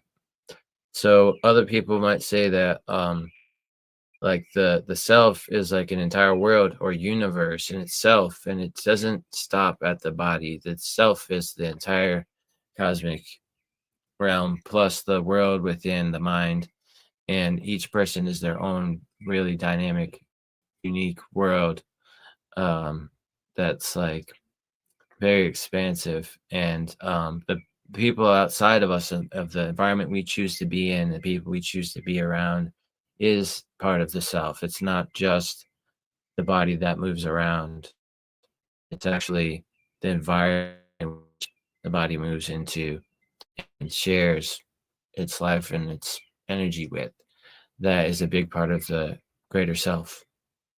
So it can be seen as like the self being kind of outside of time, be like kind of like a dragon, where the face would be um anywhere that you look in time, and the tail would be where that face came from and its past, and where that brought it to, and everything and I think that we talk about how earlier, I think Shinobi mentioned as a Buddhist wisdom that we are remembering things when we think we're learning. But I think that's very much a Kemetic principle, that when we are learning something in this life, we're actually remembering something we knew before in a past life, which makes a lot of sense when you consider reincarnation, up until the point of Amun Ra, where things all flipped on their head and it doesn't even make sense anymore. So if, according to Amun Ra, you need to be wealthy enough to be able to afford to pay a priest to be allowed reincarnation because you didn't commit any of the 42 transgressions of Ma'at, then only the rich will ever be able to be reincarnated. And so that's a very small amount of people. And so if you consider the fact that during the matriarchal time before Amun Ra, who was a combination of Amun, the god of air, and Ra, the god of origins and the sun, he kind of combined those two gods to create all expansive god that encapsulated a lot of the different sects during that time, and was not the same god as Ra. And that god changed the high priestess into the temple prostitute, and so began gold as currency. And with that came the corruption of the way after passing, to be able to, from the matriarchal rites, be able to always be enabled to be reincarnated and try again. And if you don't commit any of the 42 transgressions, then you become a star and you rise up above. And when that changed from Amun Ra, it became a point where nobody becomes a star anymore, and the people that become reincarnated are the ones that can afford it, then it doesn't really translate to be relevant to the public, to the collective that everybody would be remembering and when they learn. So I think a couple of those things slip through, that matriarchal wisdom slips through the corrupt patriarchal his story, and we see that come through. So we mentioned earlier, like Christianity, that kind of happens through the removal of the books, the apocryphal works. They minus out some of the works that don't fit with the narrative. And when we bring those back, we see more things about the giants and the angels than we knew. And it becomes more dynamic, and it becomes more complex in a way that can give us more guidance and more principles and deeper understanding. That's being taken away by taking things out. Now, in the Hebrew canon, they have the Midrash, which is they add more documents into the canon from later times after the time of Christ in the ancient times. So they're bringing things from like medieval times into their canon. That's very different. Instead of taking things out, they're adding more things in from later times that illuminate and explain the older works. And there's have a certain code of how they interpret these newer works to be able to allow that to happen. But it's very different systems, kind of the opposite of what's going on. And so it seems like there's like a secret cult that's adding more information. And then there's like organized cult that's kind of pushing people away from having a deeper understanding towards sin. See that, for example, with the concept of the devil, which comes from the Greek word diabolos, of the accuser, which actually is like kind of an amalgamation of several different things. We have Lucifer, the chosen angel of God that was cast out of heaven down to earth, became the ruler of here. We have the serpent that was offering the apple to Eve. And then we have the Satan, which is the inner adversary that everyone has. And they spoke of King David himself having a Satan, his inner adversary within, spoke him to slay a giant, you know. And so we can kind of use that through cathartic means to do heroic things. But that all those complex concepts were simplified into just a mere devil. And similarly with hell, that they had the concepts of Sheol, where the soul goes to be reborn, which is kind of like an ethereal place. And then they had the idea of Gehenna, which was used as an analogy of like your spirit would go to Gehenna, like the place where they burn trash in Jerusalem. And it was kind of used as an analogy. Like if you live in transgressive ways, you're living in like a dumpster fire. But if you can change your ways, you'll come out of that terrible place of eternal burning. So like they took these ideas that were able to allow us to like transform ourselves here and now and give us greater guidance and understanding of our inner selves. And they turned them into an externalized understanding of some place that's going to be our accuser or a place where we're going to be punished. And so it's a very different understanding than the deeper, more mystical are allowed in Judaism, for example. Well, if you think about it, it's because it contextualizes hell and Satan differently. Because when you're talking about Satan being an inner adversary, in a sense, you can kind of control that narrative in the sense of like, you know, your limits and stuff. Whereas if the church decides what Satan is and what hell is, now it's not in your control. Now it's a source of anxiety. It's a source of dread. And only the priests get to decide, you know, what's right and what's wrong. And now you have lost your sort of spiritual autonomy, your spiritual agency, and you're sort of at the mercy of other magi, other sorcerers to sort of guide your, you know, in your own way. And so when it comes to these kind of narratives, it's important. Originality is important. Like we think originality is just important in terms of like, you know, when you watch a movie or you read a book and it's, you know, something different and distinct and it's original. But I think if we think about what the word original means is of the origin, right? So it's true to who you actually are.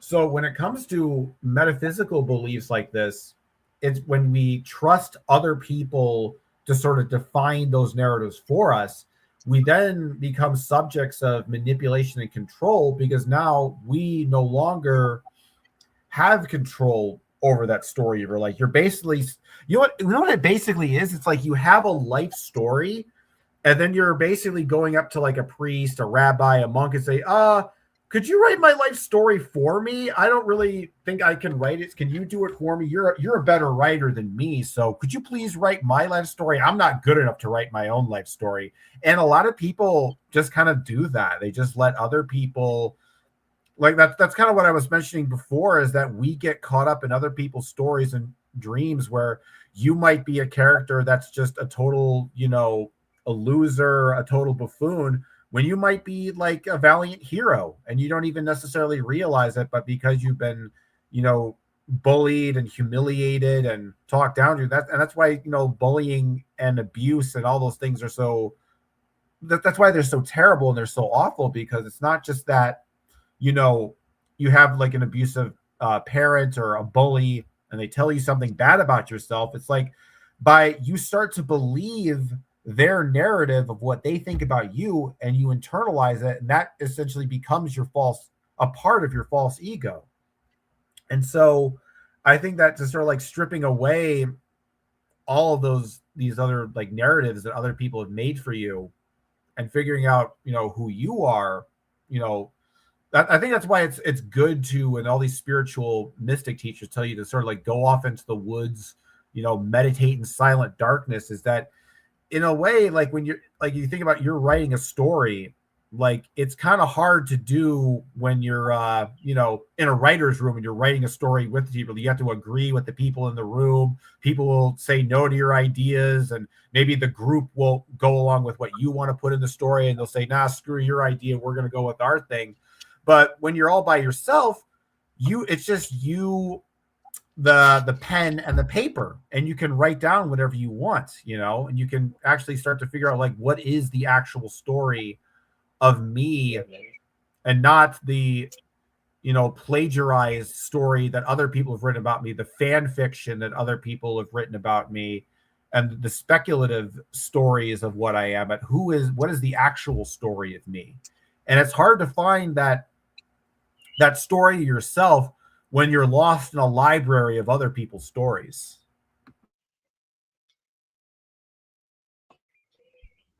Yeah, I think that makes a lot of sense.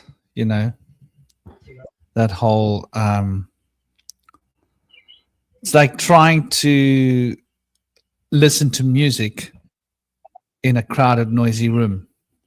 Or a really good metaphor for this was, in the UK, most events were indoors, right? And sometimes you'd get resonance. And they used to have this place at London Bridge. Those of you that are UKers, you know London Bridge. Underneath London Bridge, they used to, where the Warp started, and from the Warp became the Synergy Project, and then Luminopolis, and all these different events, conscious partying collectives from like, I don't know, a quarter of a century ago, and 20 years ago used to happen there. And you'd be in one room, but you could hear the bass line in the other room, right? Sometimes it was like a little bit annoying if you went to certain places. You could hear two musics. You'd be walking in a chill out room, and you could hear the music from both rooms, and it's discordant, right? Because they're not in sync. You got a psytrance floor in there, and you got a chill out room there, and you went to certain places, you could hear like 3 or 4 rooms happening. There you can hear there's like some Arabic music, like classical music. There you can hear there's some acoustic music. There you can hear there's a psytrance floor. There you can hear there's a drum and bass floor, in your head. So I think that, that narrowing down the focus so that we can just get onto one thing is really what the self's main attribute is, right? To be able to focus on just me, my thoughts, what I am experiencing. And it's a little bit selfish in a way. Why fish? What has fish got to do with this conversation, you asked me? I think they covered that in the Hitchhiker's Guide, where they say thank you for all the fish. I think that thank you for all the fish is maybe like a hybrid thank you for being selfish story.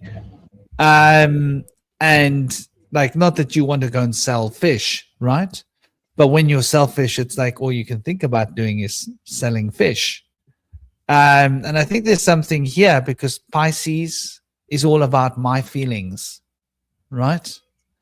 And when you're selfish, I want to put my feelings first. Everybody must take my feelings into account. That's the only feelings that matters here, my feelings.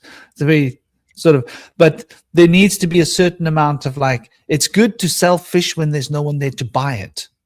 How's that for an idea? Only sell fish when there's no one there to buy it. Otherwise, you become a fish salesman.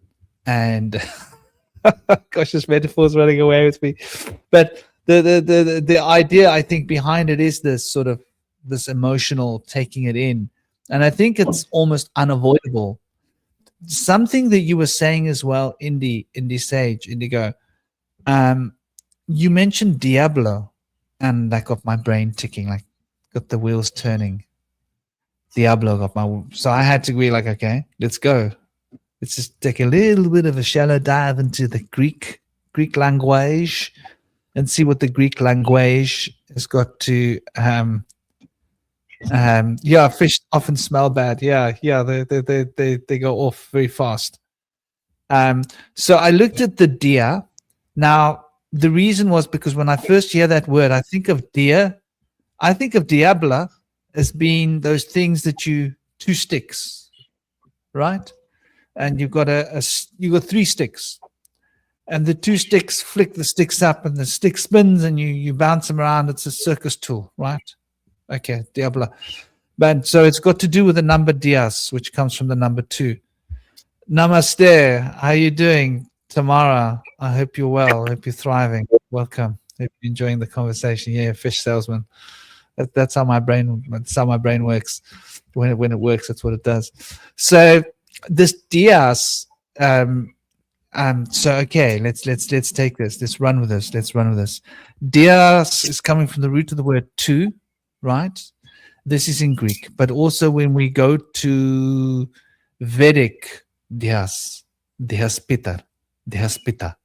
So Dias in Vedic, I think in Old Sanskrit, check me if I'm wrong, it has to do with the sky. Dias Sanskrit relates to sky, I believe. I'm just double checking it because I don't want to give you guys wrong information. Ancient personification of the daylight sky. Okay, just to correct. So this is a primordial that relates to, comes from the Rig Vedas, so some of the oldest Sanskrit writings. So Dias is relating to the daylight. Now the daylight has got to do with the sun producing polarity. You see where the number 2 in Greek comes from the idea of Dias, which is the sun, which is Dias Pita. Dias Pita is Jupiter, right? That's the sky father.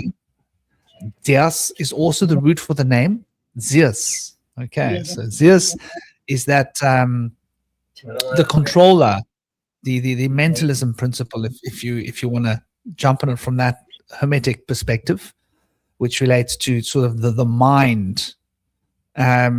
So that's the root of Dias, and Dia becomes from Dias, takes us to,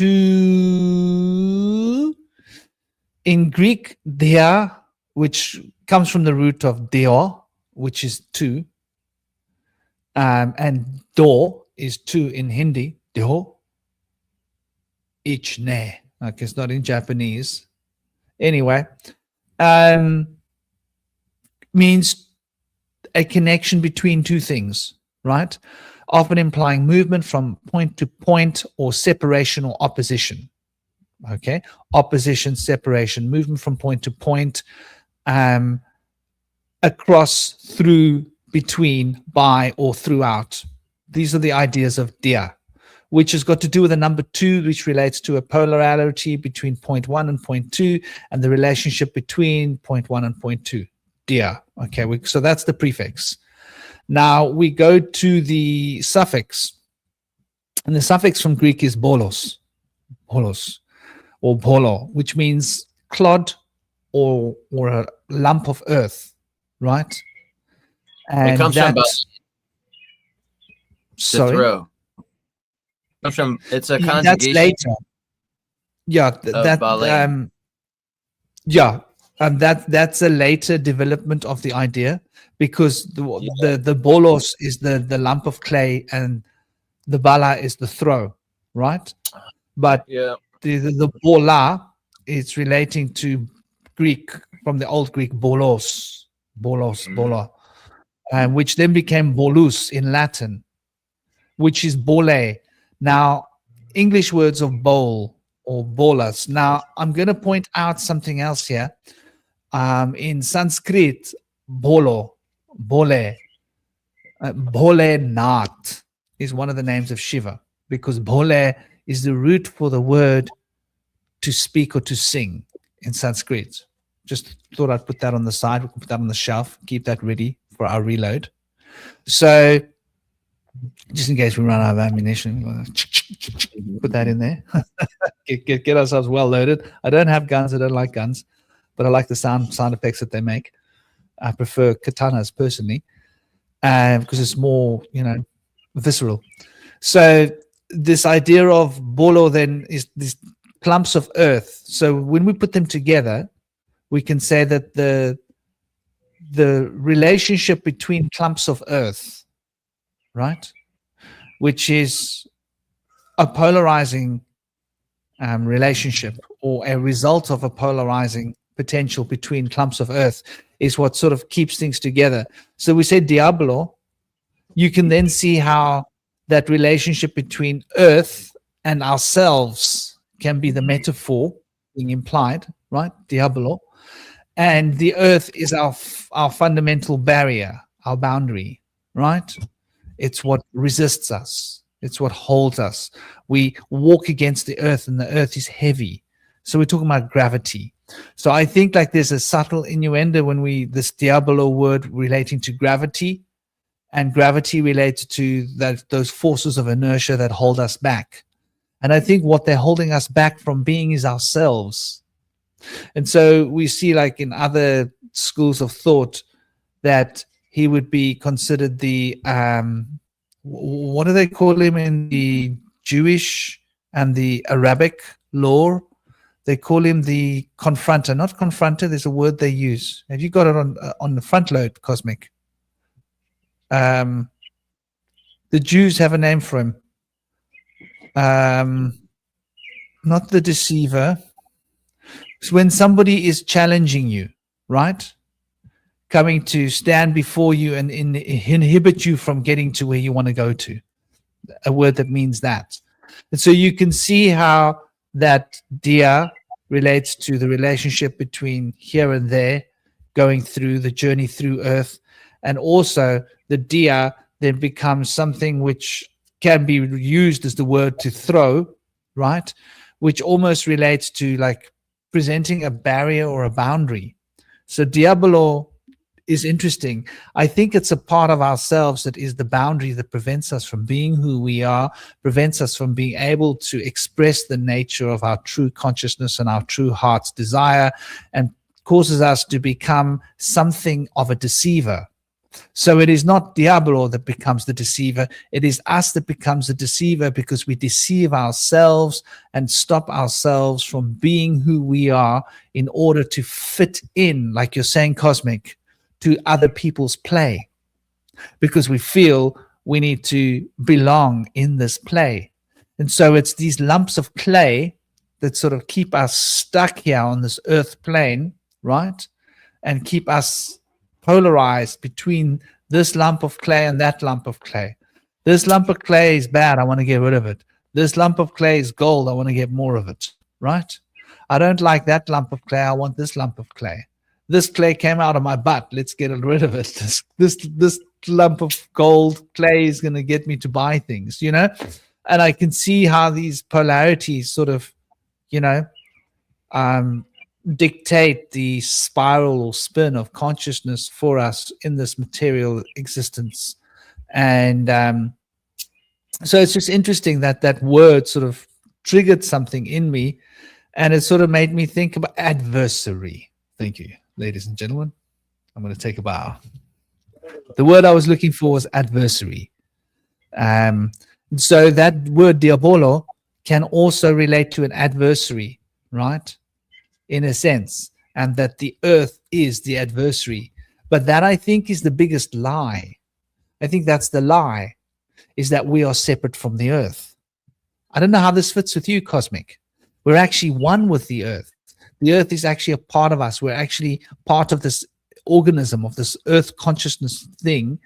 And now we're trying to live in separation from the earth. And we're in that process, not being ourselves. We're not being who we're meant to be. And we start to take on a role, you know, white bread roll, horrible roll with terrible ingredients on it. I don't know, what do you think, Cosmic? Are you with me, or are you in sandwich heaven? Yes, ladies and gentlemen, Cosmic is officially in sandwich heaven. Hope you're enjoying that sandwich, brother. So yeah, I'll just carry on flowing. So, you know, that's the one point I wanted to bring out. The other point is what we sort of were bridging on earlier, is how the self causes us to attract roles from other people to fill in our archetypal nodes, so that we have the right mix of people around us, so that we can fit into our reality, and that our reality can fit around us.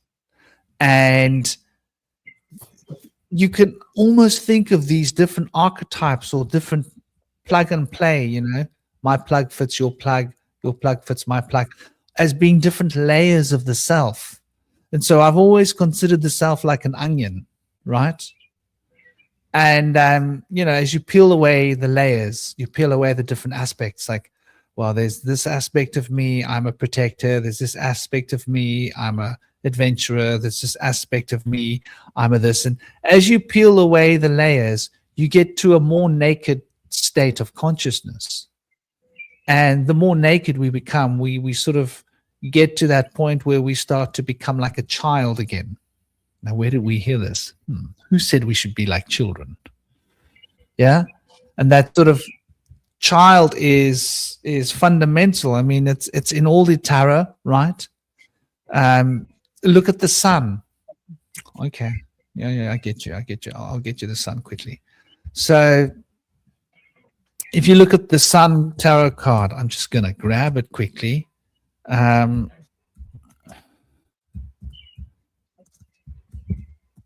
Then, oh, sorry. I'm so sorry. Let me get the image in a new tab. Wada. There we go. Oh my gosh, that's terrible. They're giving me midget cards. How dare they give me midget cards? No, not impressed. I don't know what my Google is doing, but whatever they're doing, it's not working for me, right? It's not working. They changed the rules, you know. Okay.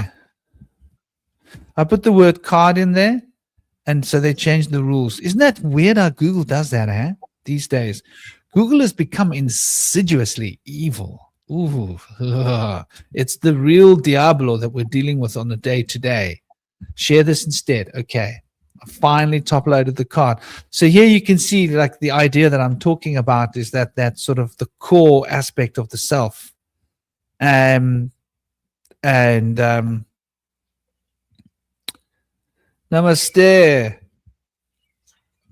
I see you were studying. Good for you. Good to be Google Boogle. So we can see here, like this card is telling us so much. So this is the sun. It represents the front of the head as an archetype. Yeah.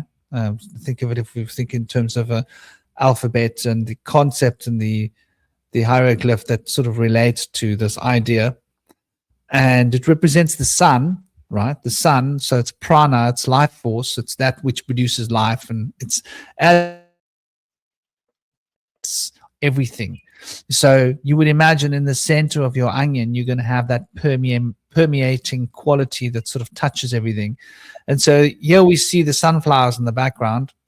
We see that orange spiral of Mercury being representing that polarity, which is what the sun's light does. It causes polarizing fields and energy essentially, which can be tweaked and alchemized and turned into crystals like plants do. They take the sun's energy and they turn it into crystals, so you can store them and eat them later as a sugar source to be released as the sun's vitality flowing through our bodies and giving animation to everything, all the systems and the services in our body that need to cooperate. Here we see this naked child. Is it interesting that the posture that this naked child takes, I think it might be worth noticing, the hands, that the child is almost swinging like a set of things. Can you see in the background, is that a serpent? What is that coming out there underneath between the three flowers? Yeah, I hope you can see my thing. I'm thinking that could be a serpent, or what could that be? It's very interesting. I want to say it's a serpent. Looks like a plant. I think what's actually kind of interesting is that, like I mentioned in the chat, the child on the horse is shaping his body like a star. Like when you shape to form the 5-pointed star shape. Like he's basically pointing. That's what I see. Exactly. But he's also like a spinning. He's like, if you were going to do like cartwheels, like you have to make your body like a star and you have to roll over. Just the fact that his hands are like this, it means that he's dominant on the emotional plane, on the Ida, with his left hand raised up high. He's on the personal power, the horse. Horse represents personal power and symbolism, right?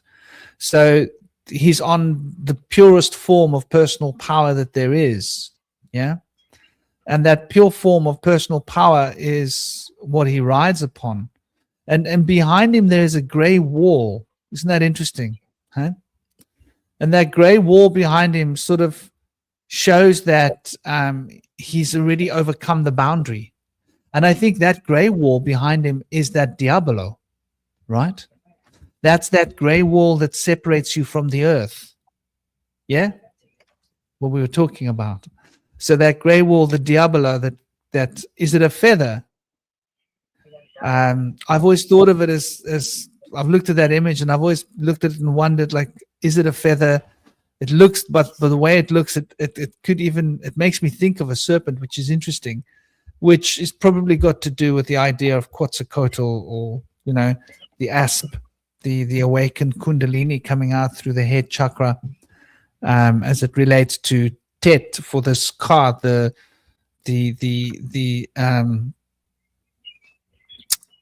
astrological sign of the sun is in the serpent. That's why we draw Leo with a serpent. So Leo has got the association of a serpent, which is this planetary movement as where it finds its extension in the macrocosm. Though regardless, that wall behind him, I think that represents Diablo, and that he has already cleared the wall and he's coming towards us, and the earth is abundantly around him. And it doesn't seem like he's separated from the earth, even though that wall's behind him. I don't know. I just thought that'd be an interesting image to share, because it seems to speak so loudly about the self. And I think that this concept, this archetype, represents that inner child, which the movement of that inner onion. And so these layers of the self, we call them the archetypes. But that's really like, I think, what they say, a picture can speak 1,000 words. That's the idea that I get when I think. So what do you think about these layers of the self as they relate to your system? And absolutely. Oh, well, I guess Indy is a system too. No, please continue. I was supposed to... Go ahead, Cosmic. After you. No, you go ahead. I lost my train of thought. All these different aspects of the self are so awesome to be able to dive into, and it's a shame that you can't really get this information available until you kind of get into like a path where you really need it. But I guess that's rightly so. And I think for me, the different aspects of self, particularly regarding to the emotional body, were very impacting on me. But to tie back to like ancient mysticism, I think the Ka and the Ba were what really like stirred things up for me to like start to look deeper, to understand how to distinguish the journey of the spirit and the soul, and the journey of the etheric and astral bodies came later in my esoteric learnings. But I really feel like I went through some past life regression experiences where I went into like a meditative state in a guided meditation, and we were guided through the hall of Akasha and through the Akashic records, and we were guided down a staircase into a past life. And I chose to use that technique in my own guided meditations that I would give. It's very powerful. You go down 7 steps through the chakras into the root chakra, and then access a download of a past life. And I guess that's into the etheric body. So I became very, very familiar personally with the etheric bodies, journeys, and connections. And I have not yet explored the astral realm so much as the etheric. So, as you all know, I kind of my whole epistemological approach is I look at everything as dimensional bubbles. Well, and the way this relates in my system is that these bubbles called Zerfaxes, they have 4 sort of membrane layers, which are called xiphoids, Xiphoid. That's how I spell it. And the idea is that these layers represent the Zerfaxes that are adjacent to it. Like they're sort of reflective layers. So let's say you have, 2 Zerfaxes standing side by side, 2 bubbles, and you see that there's a reflection of the first bubble in the second bubble, and there's a reflection of the first bubble in the second bubble. So they kind of like reflect into each other. And these membranes that we talk about, that I'm talking about, sort of represent these inner layers. So there's like there's 4 sort of layers, and it's kind of like, but it's different because these layers are sort of thought of as sort of exterior layers, like you're in like a dome, but you're kind of like 4 consecutive domes kind of like stacked on top of each other, kind of like a Russian nesting doll. And that belief systems are kind of like these outer Russian nesting dolls where it's like you have a certain.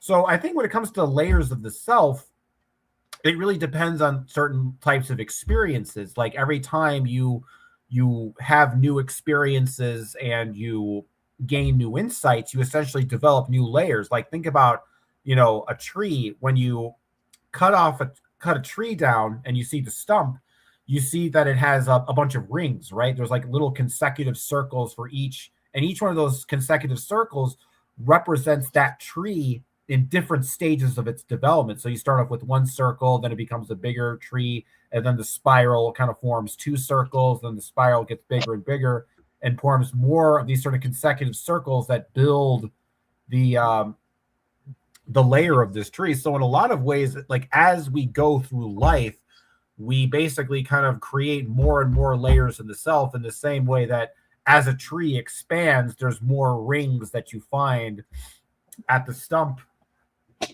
of the tree. So the other idea is with these xiphoid layers, it also represents sort of like near and far. So things within like the first like layer, that represents all the things that are like immediately close to you. And the things that are the fourth layer are the things that are like far away, distant, sort of outside of your imagination, and how they all kind of all these universes, sort of these Zerfaxes sort of interact with each other by reflecting through each other through these membranes. So that's kind of, so there is a concept with that in regards to the self in this system, which is sort of there's a particular Zerfax called the I Zerfax, AIE Zerfax, and it has the idea is that there's layers of the self, but the way I kind of conceptualize it is I think of like, so I have this image in my mind. I should probably actually make a picture of this at some point, where you think of the self as like a big circle, right? And the center of yourself is like a dot at the center. And then you take certain ideas and concepts, and if it's closely related to that central start, you put it closer to that dot. And if it's something that doesn't represent you, you make it farther away from that dot at the center. And by doing this, you can kind of figure out like, okay, this aspect of me is close to the central dot. Then maybe this is something that I relate to, a piece of music I identify with, a belief that I hold strongly. This is close to my center, whereas something that maybe I find unpleasant or a belief that I vehemently disagree with, this would be an aspect of being that is, farther away from that dot that I was mentioning earlier. And there's a certain point where it's like you start to see there's a circle that surrounds that dot. And eventually you realize that what is myself are the things and experiences that are sort of within that circle. And what isn't myself are the things that are outside of that particular boundary, right?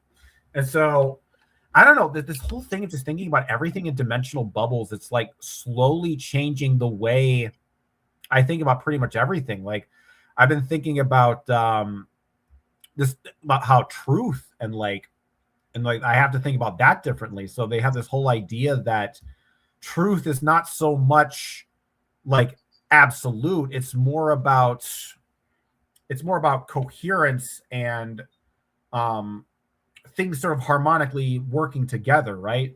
So for example, you think about like the note like a middle C on a piano, and you hit the F note, right? You hit a C and an F, and you form a chord, right? So the truth is not necessarily within each individual note itself, but the relationship between the two notes. Now, if I take a C note and contrast that with a C sharp or a C flat, I play both of those notes at the same time, it's going to sound really dissonant. And that's a different relationship. That would be a less true relationship between those notes. So it's ultimately about, relationships, because the idea with this dimensional bubble system is that there is no central absolute omega bubble where all the bubbles come from. It's just an endless field of bubbles. So you can't really have that sort of absolute bubble as a sort of an indicator of what's true. It instead becomes this indicator of whether these two ideas correspond with each other or not. So think about like fictional universes, for example. Like let's say like we think about the existence, like what is the truth of the existence of lightsabers, right? Like the idea of the lightsaber. Now, obviously, a lightsaber is not necessarily true in this particular universe, unless you're, what I don't know. Maybe you believe that, but whatever. It's most people don't believe in that, right? But in the Star Wars universe, it is true that lightsabers exist. Now, if we think of both of these realities as being equally vivid, how do we then discern truth? Well, you do it based on, does this idea correspond with this particular universe? So in the Star Wars universe, the lightsaber would be true, whereas in our universe, it would be false. So there is a kind of a relative aspect to that. So, and I don't know, I guess I kind of went off of the tangent because I saw that, somebody in another chat basically called me bubble pilled, and I, stuck with that. And as regards to relation of the self, this also ties into that, because in a sense, it's not like you don't think of the self as becoming from some kind of like monad at the center of ultimate creation of reality. It gives you a different perspective, that you see the self as sort of its own universe that ontologically exists in its own way amidst other of these dimensional universes and other dimensional selves. And you start to think of the truth of yourself as more about whether things are true to you or not, how you relate to it, how you relate to the rest of the universe around you. I know I feel like I'm not really making a whole lot of sense here. I'm kind of jumbling with different points and going to different tangents. But overall, I think a point I do want to bring home to is the concept. I think you're making sense. And I think here they're kind of telling me this whole idea that mystery is freedom, and that's a little bit cryptic. And it took me some time to kind of figure out what they really mean by that, because it's one of those things that it intuitively makes sense to me, but it might not be something that I can necessarily articulate to other people, because the idea is that if the origin of yourself is ultimately a mystery and it's something that you can't know and you can't discover, then in that sense, no one can truly define your existence. Nobody can truly define who you are and what you are and have control over your being and your sense of self, because by sort of being a child of the mystery, a child of the unknown, you are truly free to exist in all kinds of potentialities of existence that aren't necessarily bound by some kind of singular creator or bound by some kind of singular, universal principle that tells you this is who you are, this is who you're supposed to be, because this is the nature of the universe and this is how things are. But if you define your existence as ultimately being born of mystery, then you truly have the freedom and space to explore who you are, kind of going back to what I was talking about in terms of narratives, because that's the thing with a lot of these control narratives, right? Whether you believe in them or not, one of the common theme of any kind of narrative or control is a lack of mystery. Or if there is mystery, it's used to create a sense of uncertainty and self-doubt rather than openness and wonder. And the reason that the other reason I think that the Fae talk about the whole idea that everything is kind of this unbound, infinite mystery is that creates the framework, that creates the sort of landscape to allow that mystery to proliferate and have the freedom to really explore yourself, because you realize you're in this sort of wild west of sort of primordial consciousness, and nobody is really kind of running the show. It's just kind of running off wildly on its own. And in that wildness, in that state where you're in that true primordial mystery, unbound by the narratives of priests and scientists and politicians and untrustworthy family members and stuff, you really have a deeper freedom to define yourself, unbound by all the narratives, all the stories, all the things you've been taught in your life. And I think that's an important aspect of understanding the self, is this whole idea of being in a universe that is ultimately mysterious, because in mysteriousness, there's freedom of possibility, there's freedom of new potentials, considering alternate ideas. And I think also mystery creates meaning, because if life is a mystery, then there's a goal. It's there's a mystery and I'm supposed to solve it. I'm supposed to uncover the mystery. I'm supposed to figure everything out. And I think one of the spiritual sicknesses of our world is that so many of our worldviews, whether they are religious or secular, basically say, "No, we got everything figured out. We know the mysteries. We know what happens after death. We know the plan of the universe. There's no mystery. There's no ambiguity. We have everything figured out. Stop using your imagination." And seeing everything as a mystery opens up the doors to the imagination, because you realize, wait a minute, these people don't know what's going on. And in that realization that people don't understand what's going on, is that you can actually have the ability to figure out what's going on, because you're not basing your assumptions on what other people think is going on.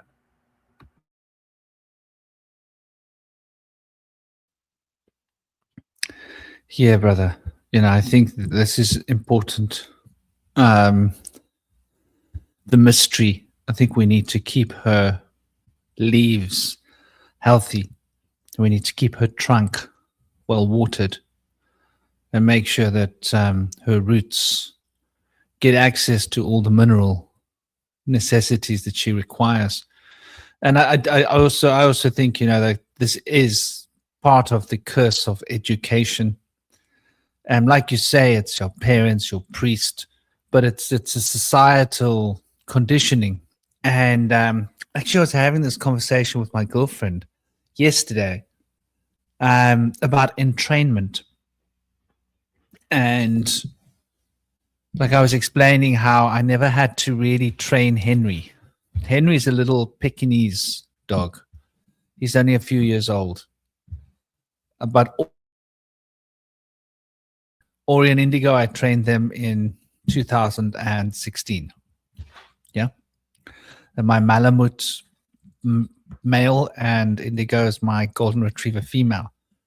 And they trained Henry just through this basic principle, of entrainment, and just how entrainment is so much a fundamental part of reality. We become entrained by the people that we're associated with.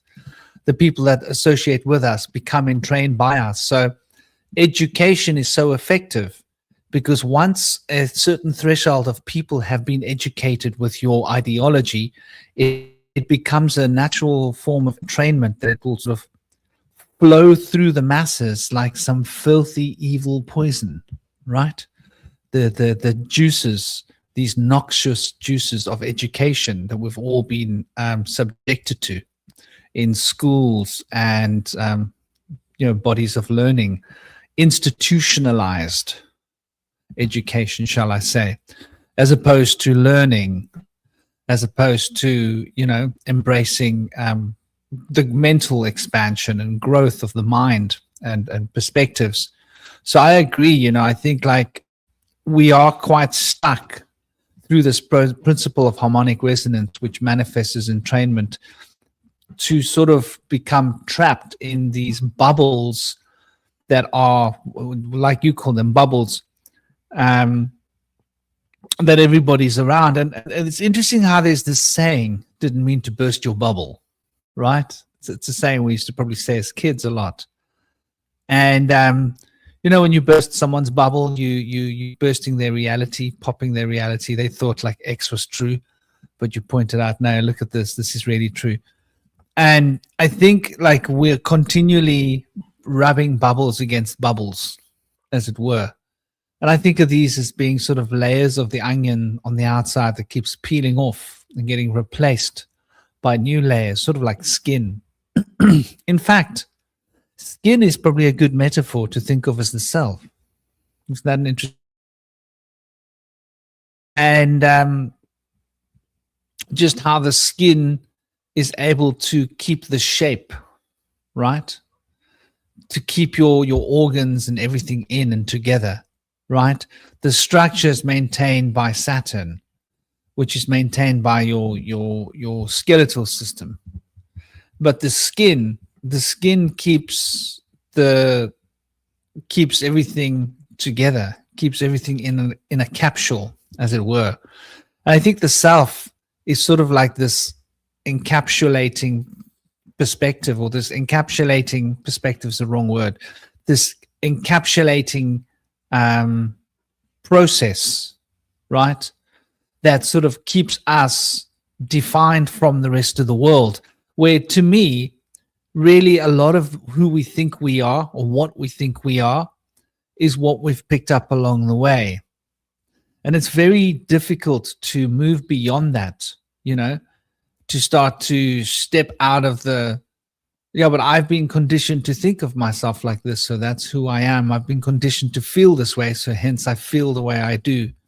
My feelings and my thoughts describe and circumscribe my experience of reality. So this reality becomes my reality, and I experience this reality as me.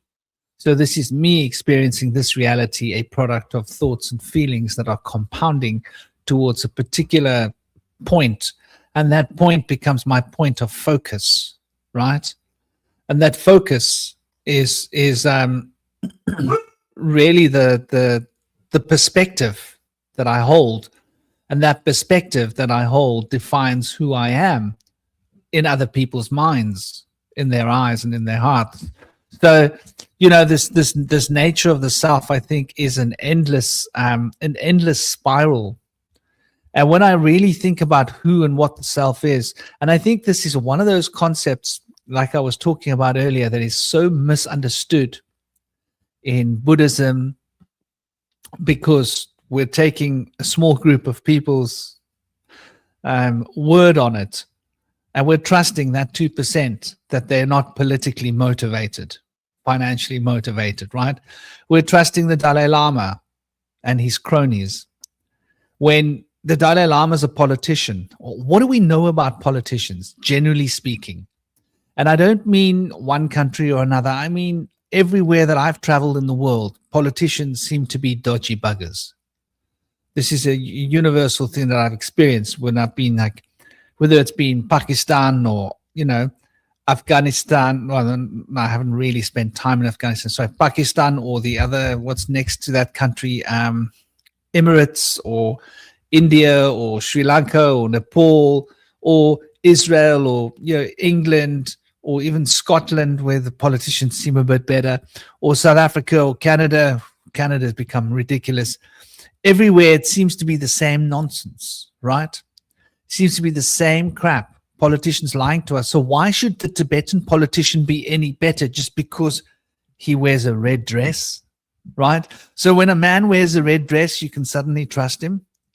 Lady in red, he's dancing with us, cheek to cheek. No, it's not us he's dancing with, it's our kids he's dancing with. And it's not our mouths he's got his tongue in, it's our kids' mouths he's got his tongue in. So, I barely know this madman by our side, Christopher Berg, you're going to roll in your grave, dude. I'm going to change the words of that song about the Dalai Lama. But anyway, my point being that this idea of anatta, right? So anatta has been presented to us as being like, there is no soul. There is no sense of personal identity. And, I think it's a misconception and a mistranslation, because when I think of what that means, and I'd love to get your guys' input on this, I think that we're talking about that there is no fixed identity. There isn't a you that you can put your finger on, because you are a continually moving spiral of change. And even though there is a certain facade of sameness to who you are fundamentally a different person from every experience to every new experience. Every experience shapes you to become something different than what you were before. So who am I, this person? No. Between now, what I say now, what I'm thinking now, what I'm doing now, I've been 5 different people, man. And throughout the conversation on the round table today, how many thousands of people have I been? But I think that's all one person. You see where I'm coming from? Every new experience changes who I am. Every new thought changes who I am. So every new idea that you express, that I think about, somehow changes who I am, changes my belief, changes my perspective, changes my orientation.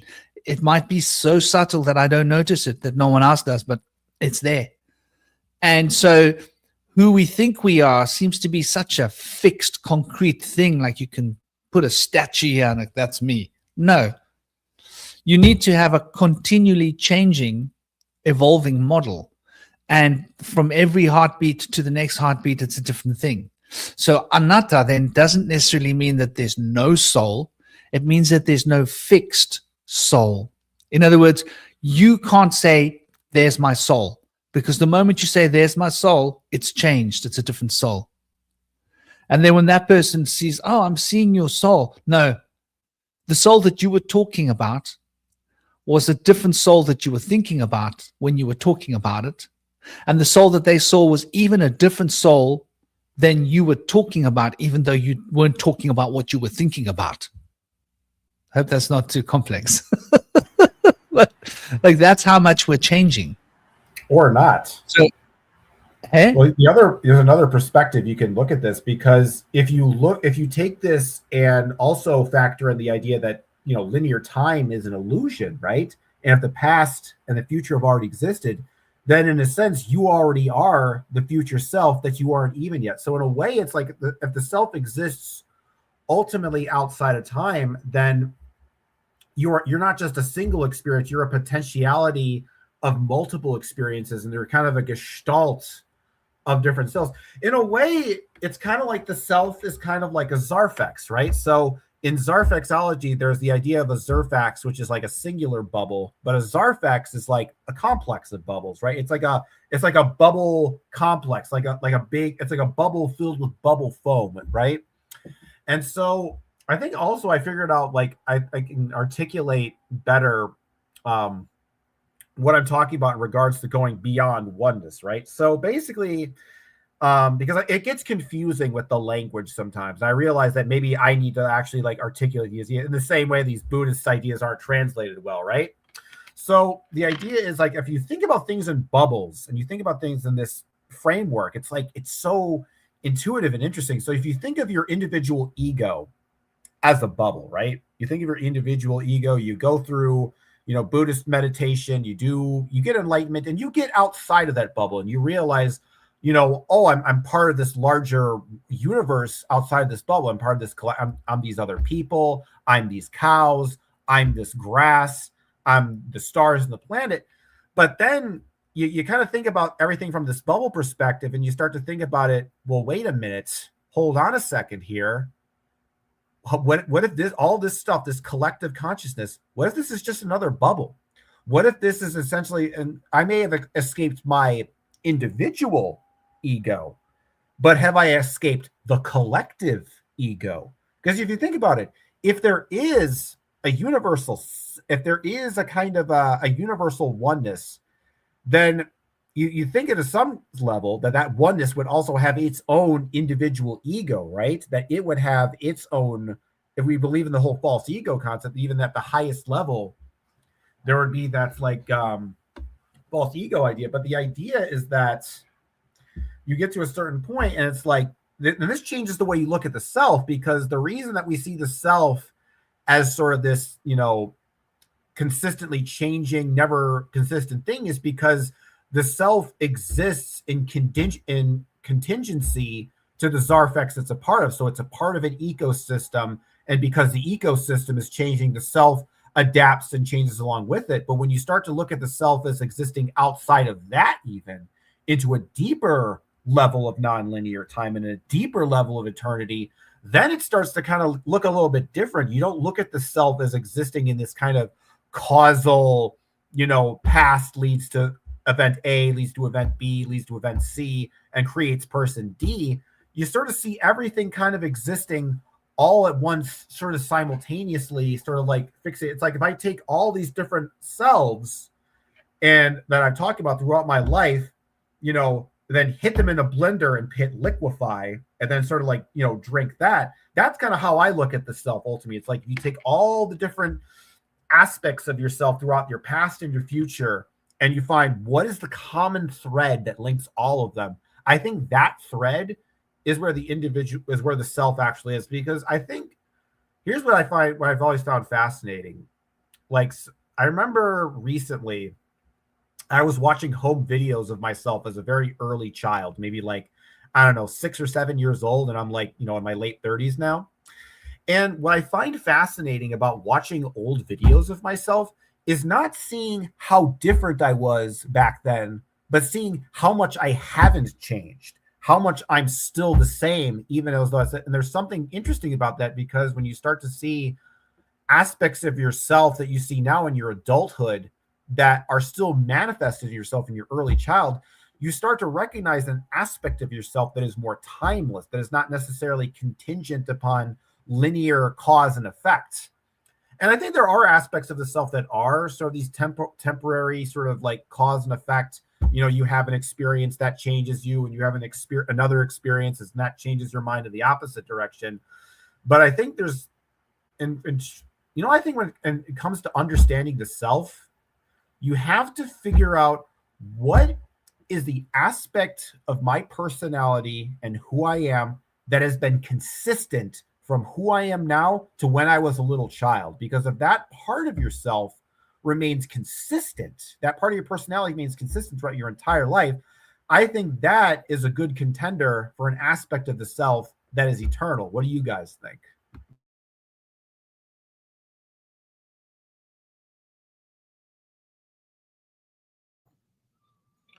Now, what you were saying is the eternal self exactly? To rephrase. I actually haven't really figured out what the eternal self is, but the idea is it's like a kind of it's a Zerfax, in of itself. It sort of exists because it doesn't really have a discernible point of origin. That's kind of what makes it eternal, because it's a sort of a product of a mysterious, unknown, outside of our known conception of linear time and infinity. Yeah. So it's hard to pin down, honestly. I can't really give you a good, clear definition of the self, but I know there's something there. I can tell that. Well, that's exactly what I was sort of getting at. Was I think that's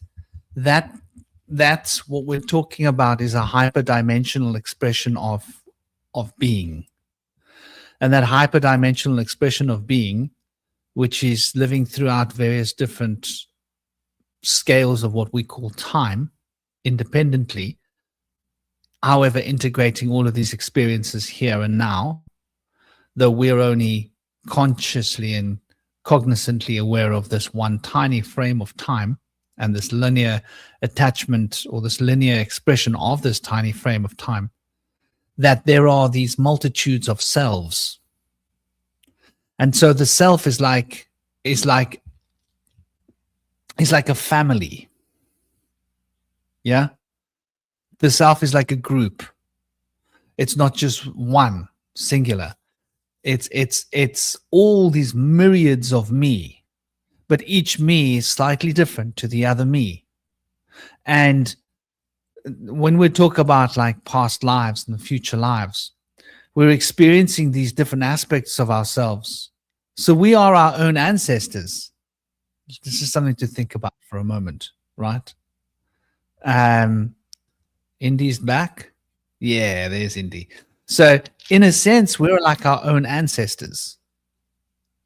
And that separation between me and this other version of me and this other time, and this other version of me and this other time, this other version of me and other version, and then me and you and them and him and us. So I think the self is us. And I want to like relate this to the idea of the Elohim, and as that relates to the idea of the Ishim. The Ishim is the fiery creatures that are around the throne. In some schools of thought, they speak about 7, but the Elohim also, once again, spoken of as 7 tongues or flames of the one. So now, what are we talking about here? We talk of the Elohim as being an entity, a single entity, but actually is plurality involved. And so we speak about the creator, right? And it's interesting because we like to think, and I heard someone saying this the other day, that the demiurge created the world. And I was like offended. I was like, the demiurge did not create the world. Nonsense. It's quite clear. We actually covered that in a previous roundtable. I can't remember which one it was. Must have been about 30 roundtables ago. But the demiurge split themselves, right? Polarized, and the polarity polarized.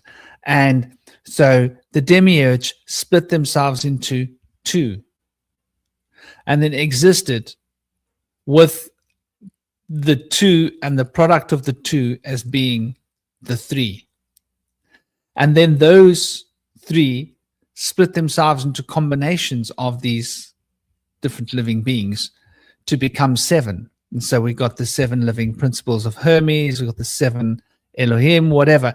And those 7 archangels, angels, whatever you want to call them, those ones were then responsible for taking the office to create in the name of the demiurge, right? This is like how the process of creation was sort of explained.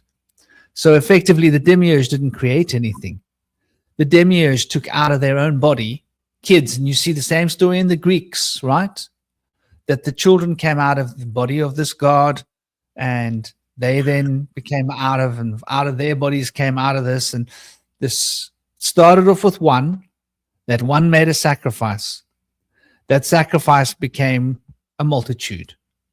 And so these eons were born. It's the same story in the Greek tradition, whether you're Greek or Kabbalistic, or you're looking at it from, perspectives and you see the same thing in the Vedic story as well, right? Gets even more confusing, man. Like Shiva comes out of the belly button of Vishnu. Yeah, because of the will of Brahma. This is going to stop and like take a moment. Like, what? The will of Brahma was to create the universe. So Shiva came out of the belly button of Vishnu in order for the universe to come into being. So this is how the great yuga cycles are initiated. And so whichever cosmology or symbology you go to, that's a similar idea being expressed. So I think that the metaphor here and the relevance to these stories are that the self is like that. From this self comes out this self. From that self comes this self out of that self. And the self comes out of it. And so this is a multidimensional self that stretches out. And when I am connecting with my ancestors, it's very strange because they're like me, but they're not me, but they're me, but they're different me, but me. And I suppose you can see it like when I look at my son, when I look at myself, when I look at my father. The same way that you can see so much of who you are now in who you were as a child, Cosmic, you probably could see who you are now as who you are, either your father or your grandfather or your mother or your cousin, uncle. And if you were to be able to go back and look at your entire family tree, you would see these repetitions, right? And you'd be like, oh my gosh, that reminds me of Cosmic. He's got the same mannerisms. He has the same proclivities. He has the same way of thinking and behaving and, So I think like the universe is in a state of repetition. It's continually repeating itself. And so this multidimensional expression of what you're talking about, which is hyper time, for loss of better words, is obviously it's compounding itself into this tiny little cube. But that cube is hyperdimensional. So there's many cubes, facets of that cube that you can't interact with in this space, but they're there. And so the shadow of those cubes are bleeding through the walls. And this is how we are able to, connect with our ancestors. And there we go. Indy popped back. You were there, then you were gone, then you were back. Very strange. My Wi-Fi. Your Wi-Fi, sweet brother. So I think that this is an interesting way of looking at the nature of the self, right? Mm-hmm. I don't know. What do you guys think about this?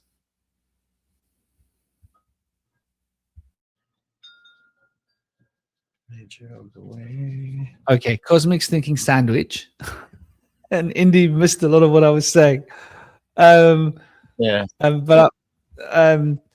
I always used to catch Cosmic when he's eating his sandwich. I guess I would think of these multiple selves you're talking about as like kind of like appendages. Like you think about like in Hinduism, how all the deities always have like, thousands and thousands of arms. I think that's what those arms essentially represent, are the different versions of ourselves. So in a way, it's like, I think of it like these multidimensional selves. Basically, in my mind, I'm kind of visualizing it if they all kind of like formed together and created like an octopus or something. It's almost like basically all these multiple selves that I'm talking about are the extension of yourself in the fifth dimension. So we have sort of your third dimensional individual self, and then in the higher dimension you have sort of different variations, different dimensions of your being. So in a way, all these alternate selves are different dimensions of your personality, temporal dimensions, because you think about it, how your personality relates to certain things and certain objects. But I'm imagining that your personality also basically correlates and changes to certain forms of time, certain time periods, old, young. That's going to have a different context. So in a way, you could see them as like, I guess it's like, I imagine a bunch of like, a bunch of different cosmics, like all standing in a line. And the self is kind of like the rope that all of them are sort of walking across, right? Like that rope that sort of connects, the connecting thread that connects all these selves together. That to me is what I would say is probably more like the true self. So in a way, I kind of like this idea that they're different like yous, they're different yous, and they kind of are, but I try to look at them as basically like different extensions of your higher dimensional body, like basically extra limbs, if you will.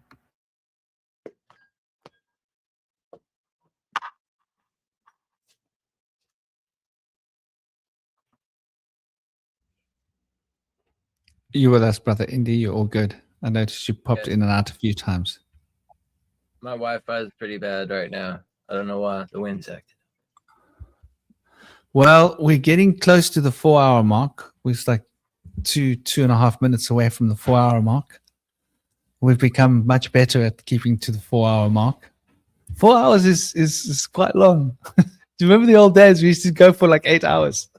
Yeah. What were we thinking? People complaining, sending me messages saying you've given me bloody insomnia, dude. Like you can't watch for 8 hours. Compelling discussions.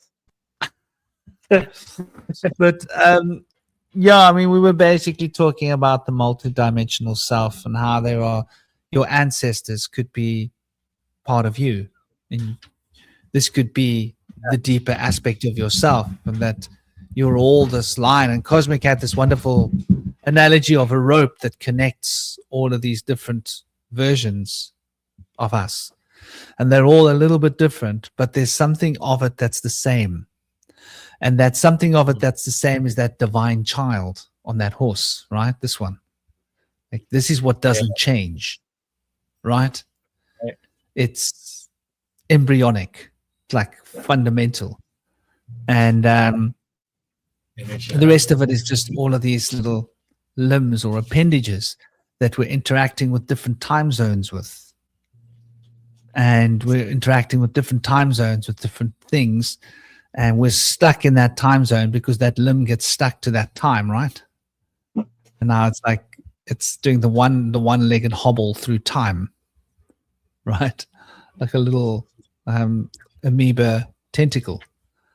It's an interesting way of considering it, like an amoeba. Yeah, that's an interesting way to see it. And also, there is a narrative that says that each individual becomes every other person in the world at some point in their lineage of reincarnation. So we get to experience things from all views.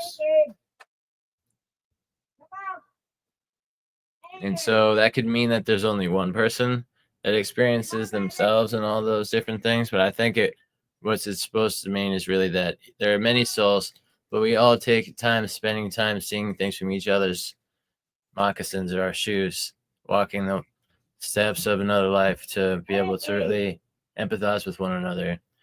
And maybe through like more journeys we have, the more empathy we gain.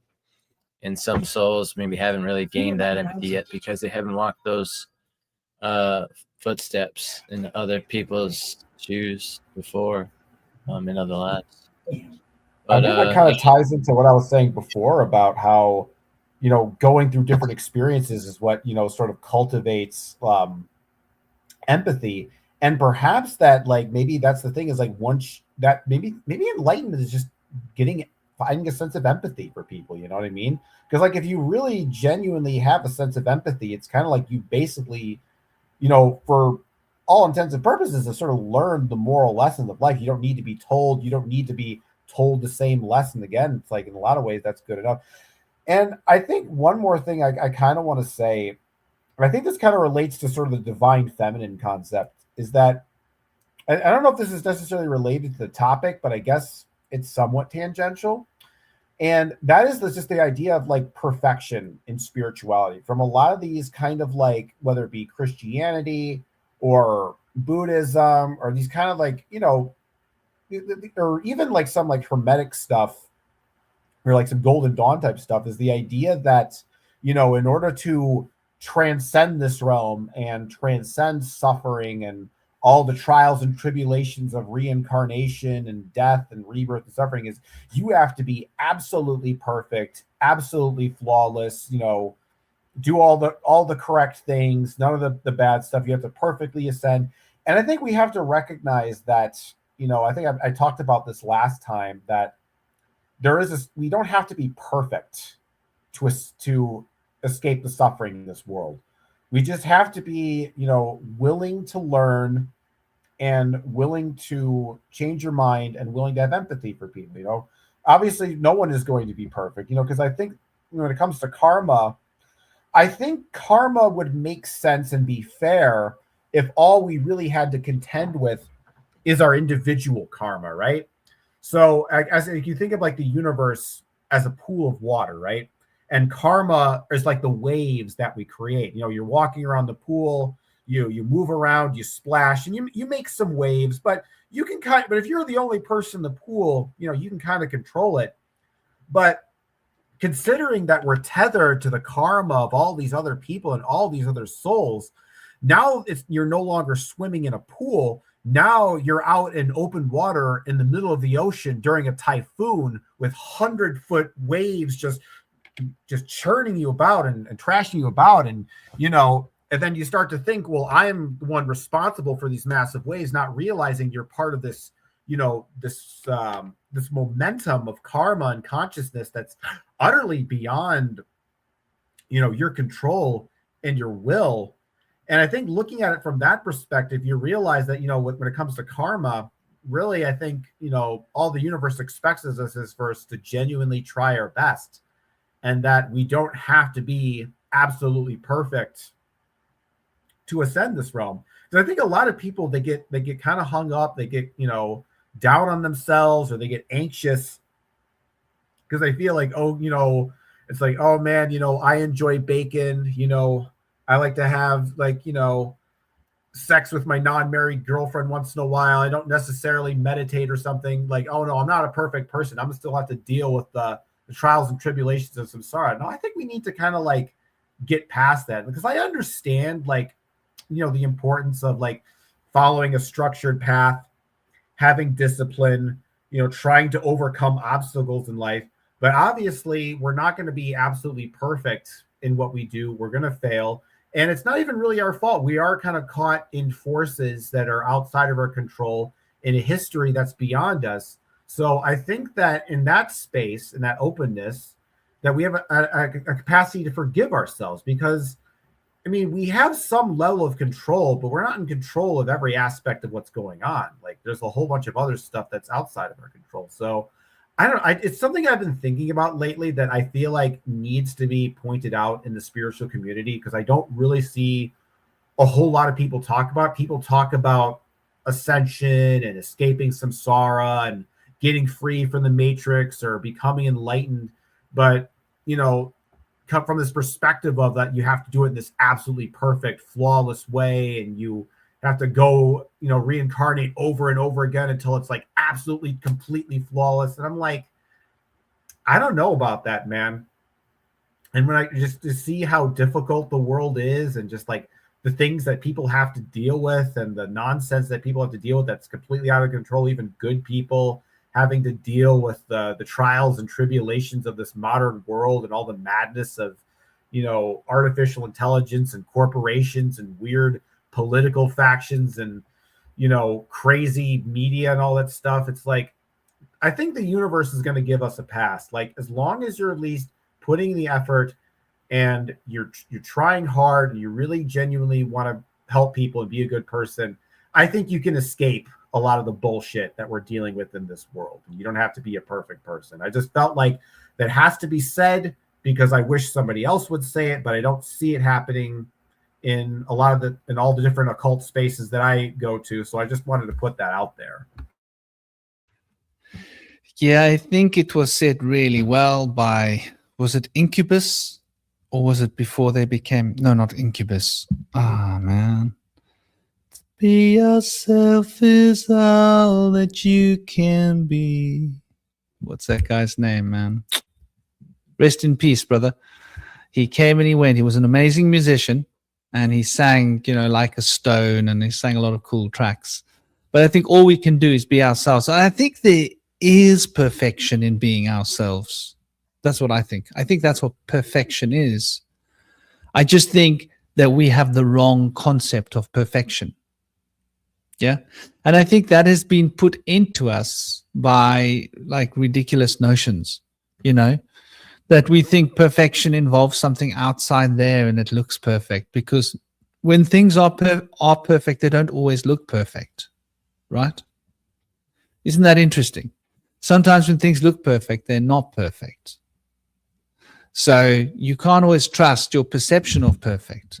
But things can be perfect and you don't know and recognize them as being perfect because they are just perfect. I think the word perfect means that it fits the situation well. I think we can fit the situation well when we drop who we are and stop trying to live according to some external ideal. People put perfection, it's this thing on a mantle, right? But what does perfection really mean, right? Like, we think of it as meaning something that's unobtainable. When maybe when a worker takes a piece of wood and he works that piece of wood and he puts all of his heart and all of his, you know, his carpentry skill, experience, his love for carpentry, his love for wood, something out of that. He might make a little, I don't know, a wooden horse, hypothetically. And that little statue might not be perfect. You might be able to look at it and say, well, that horse is, the dimension of the head doesn't quite fit the dimension of the legs. It's out by 2 millimeters. Who gives a damn? Those are external cues of what we think perfection means. Maybe perfection is when you look at it and you go, oh, I love this little horse. I'm going to buy it because I want to keep it on a mantelpiece at home. I want to look at it. It's so beautiful. Maybe perfection is just not what we think it is.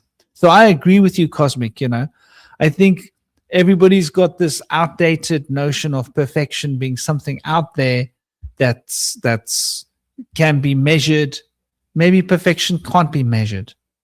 Maybe the whole idea of perfection is like a child is already perfect. The way maybe we were all already born perfect, right?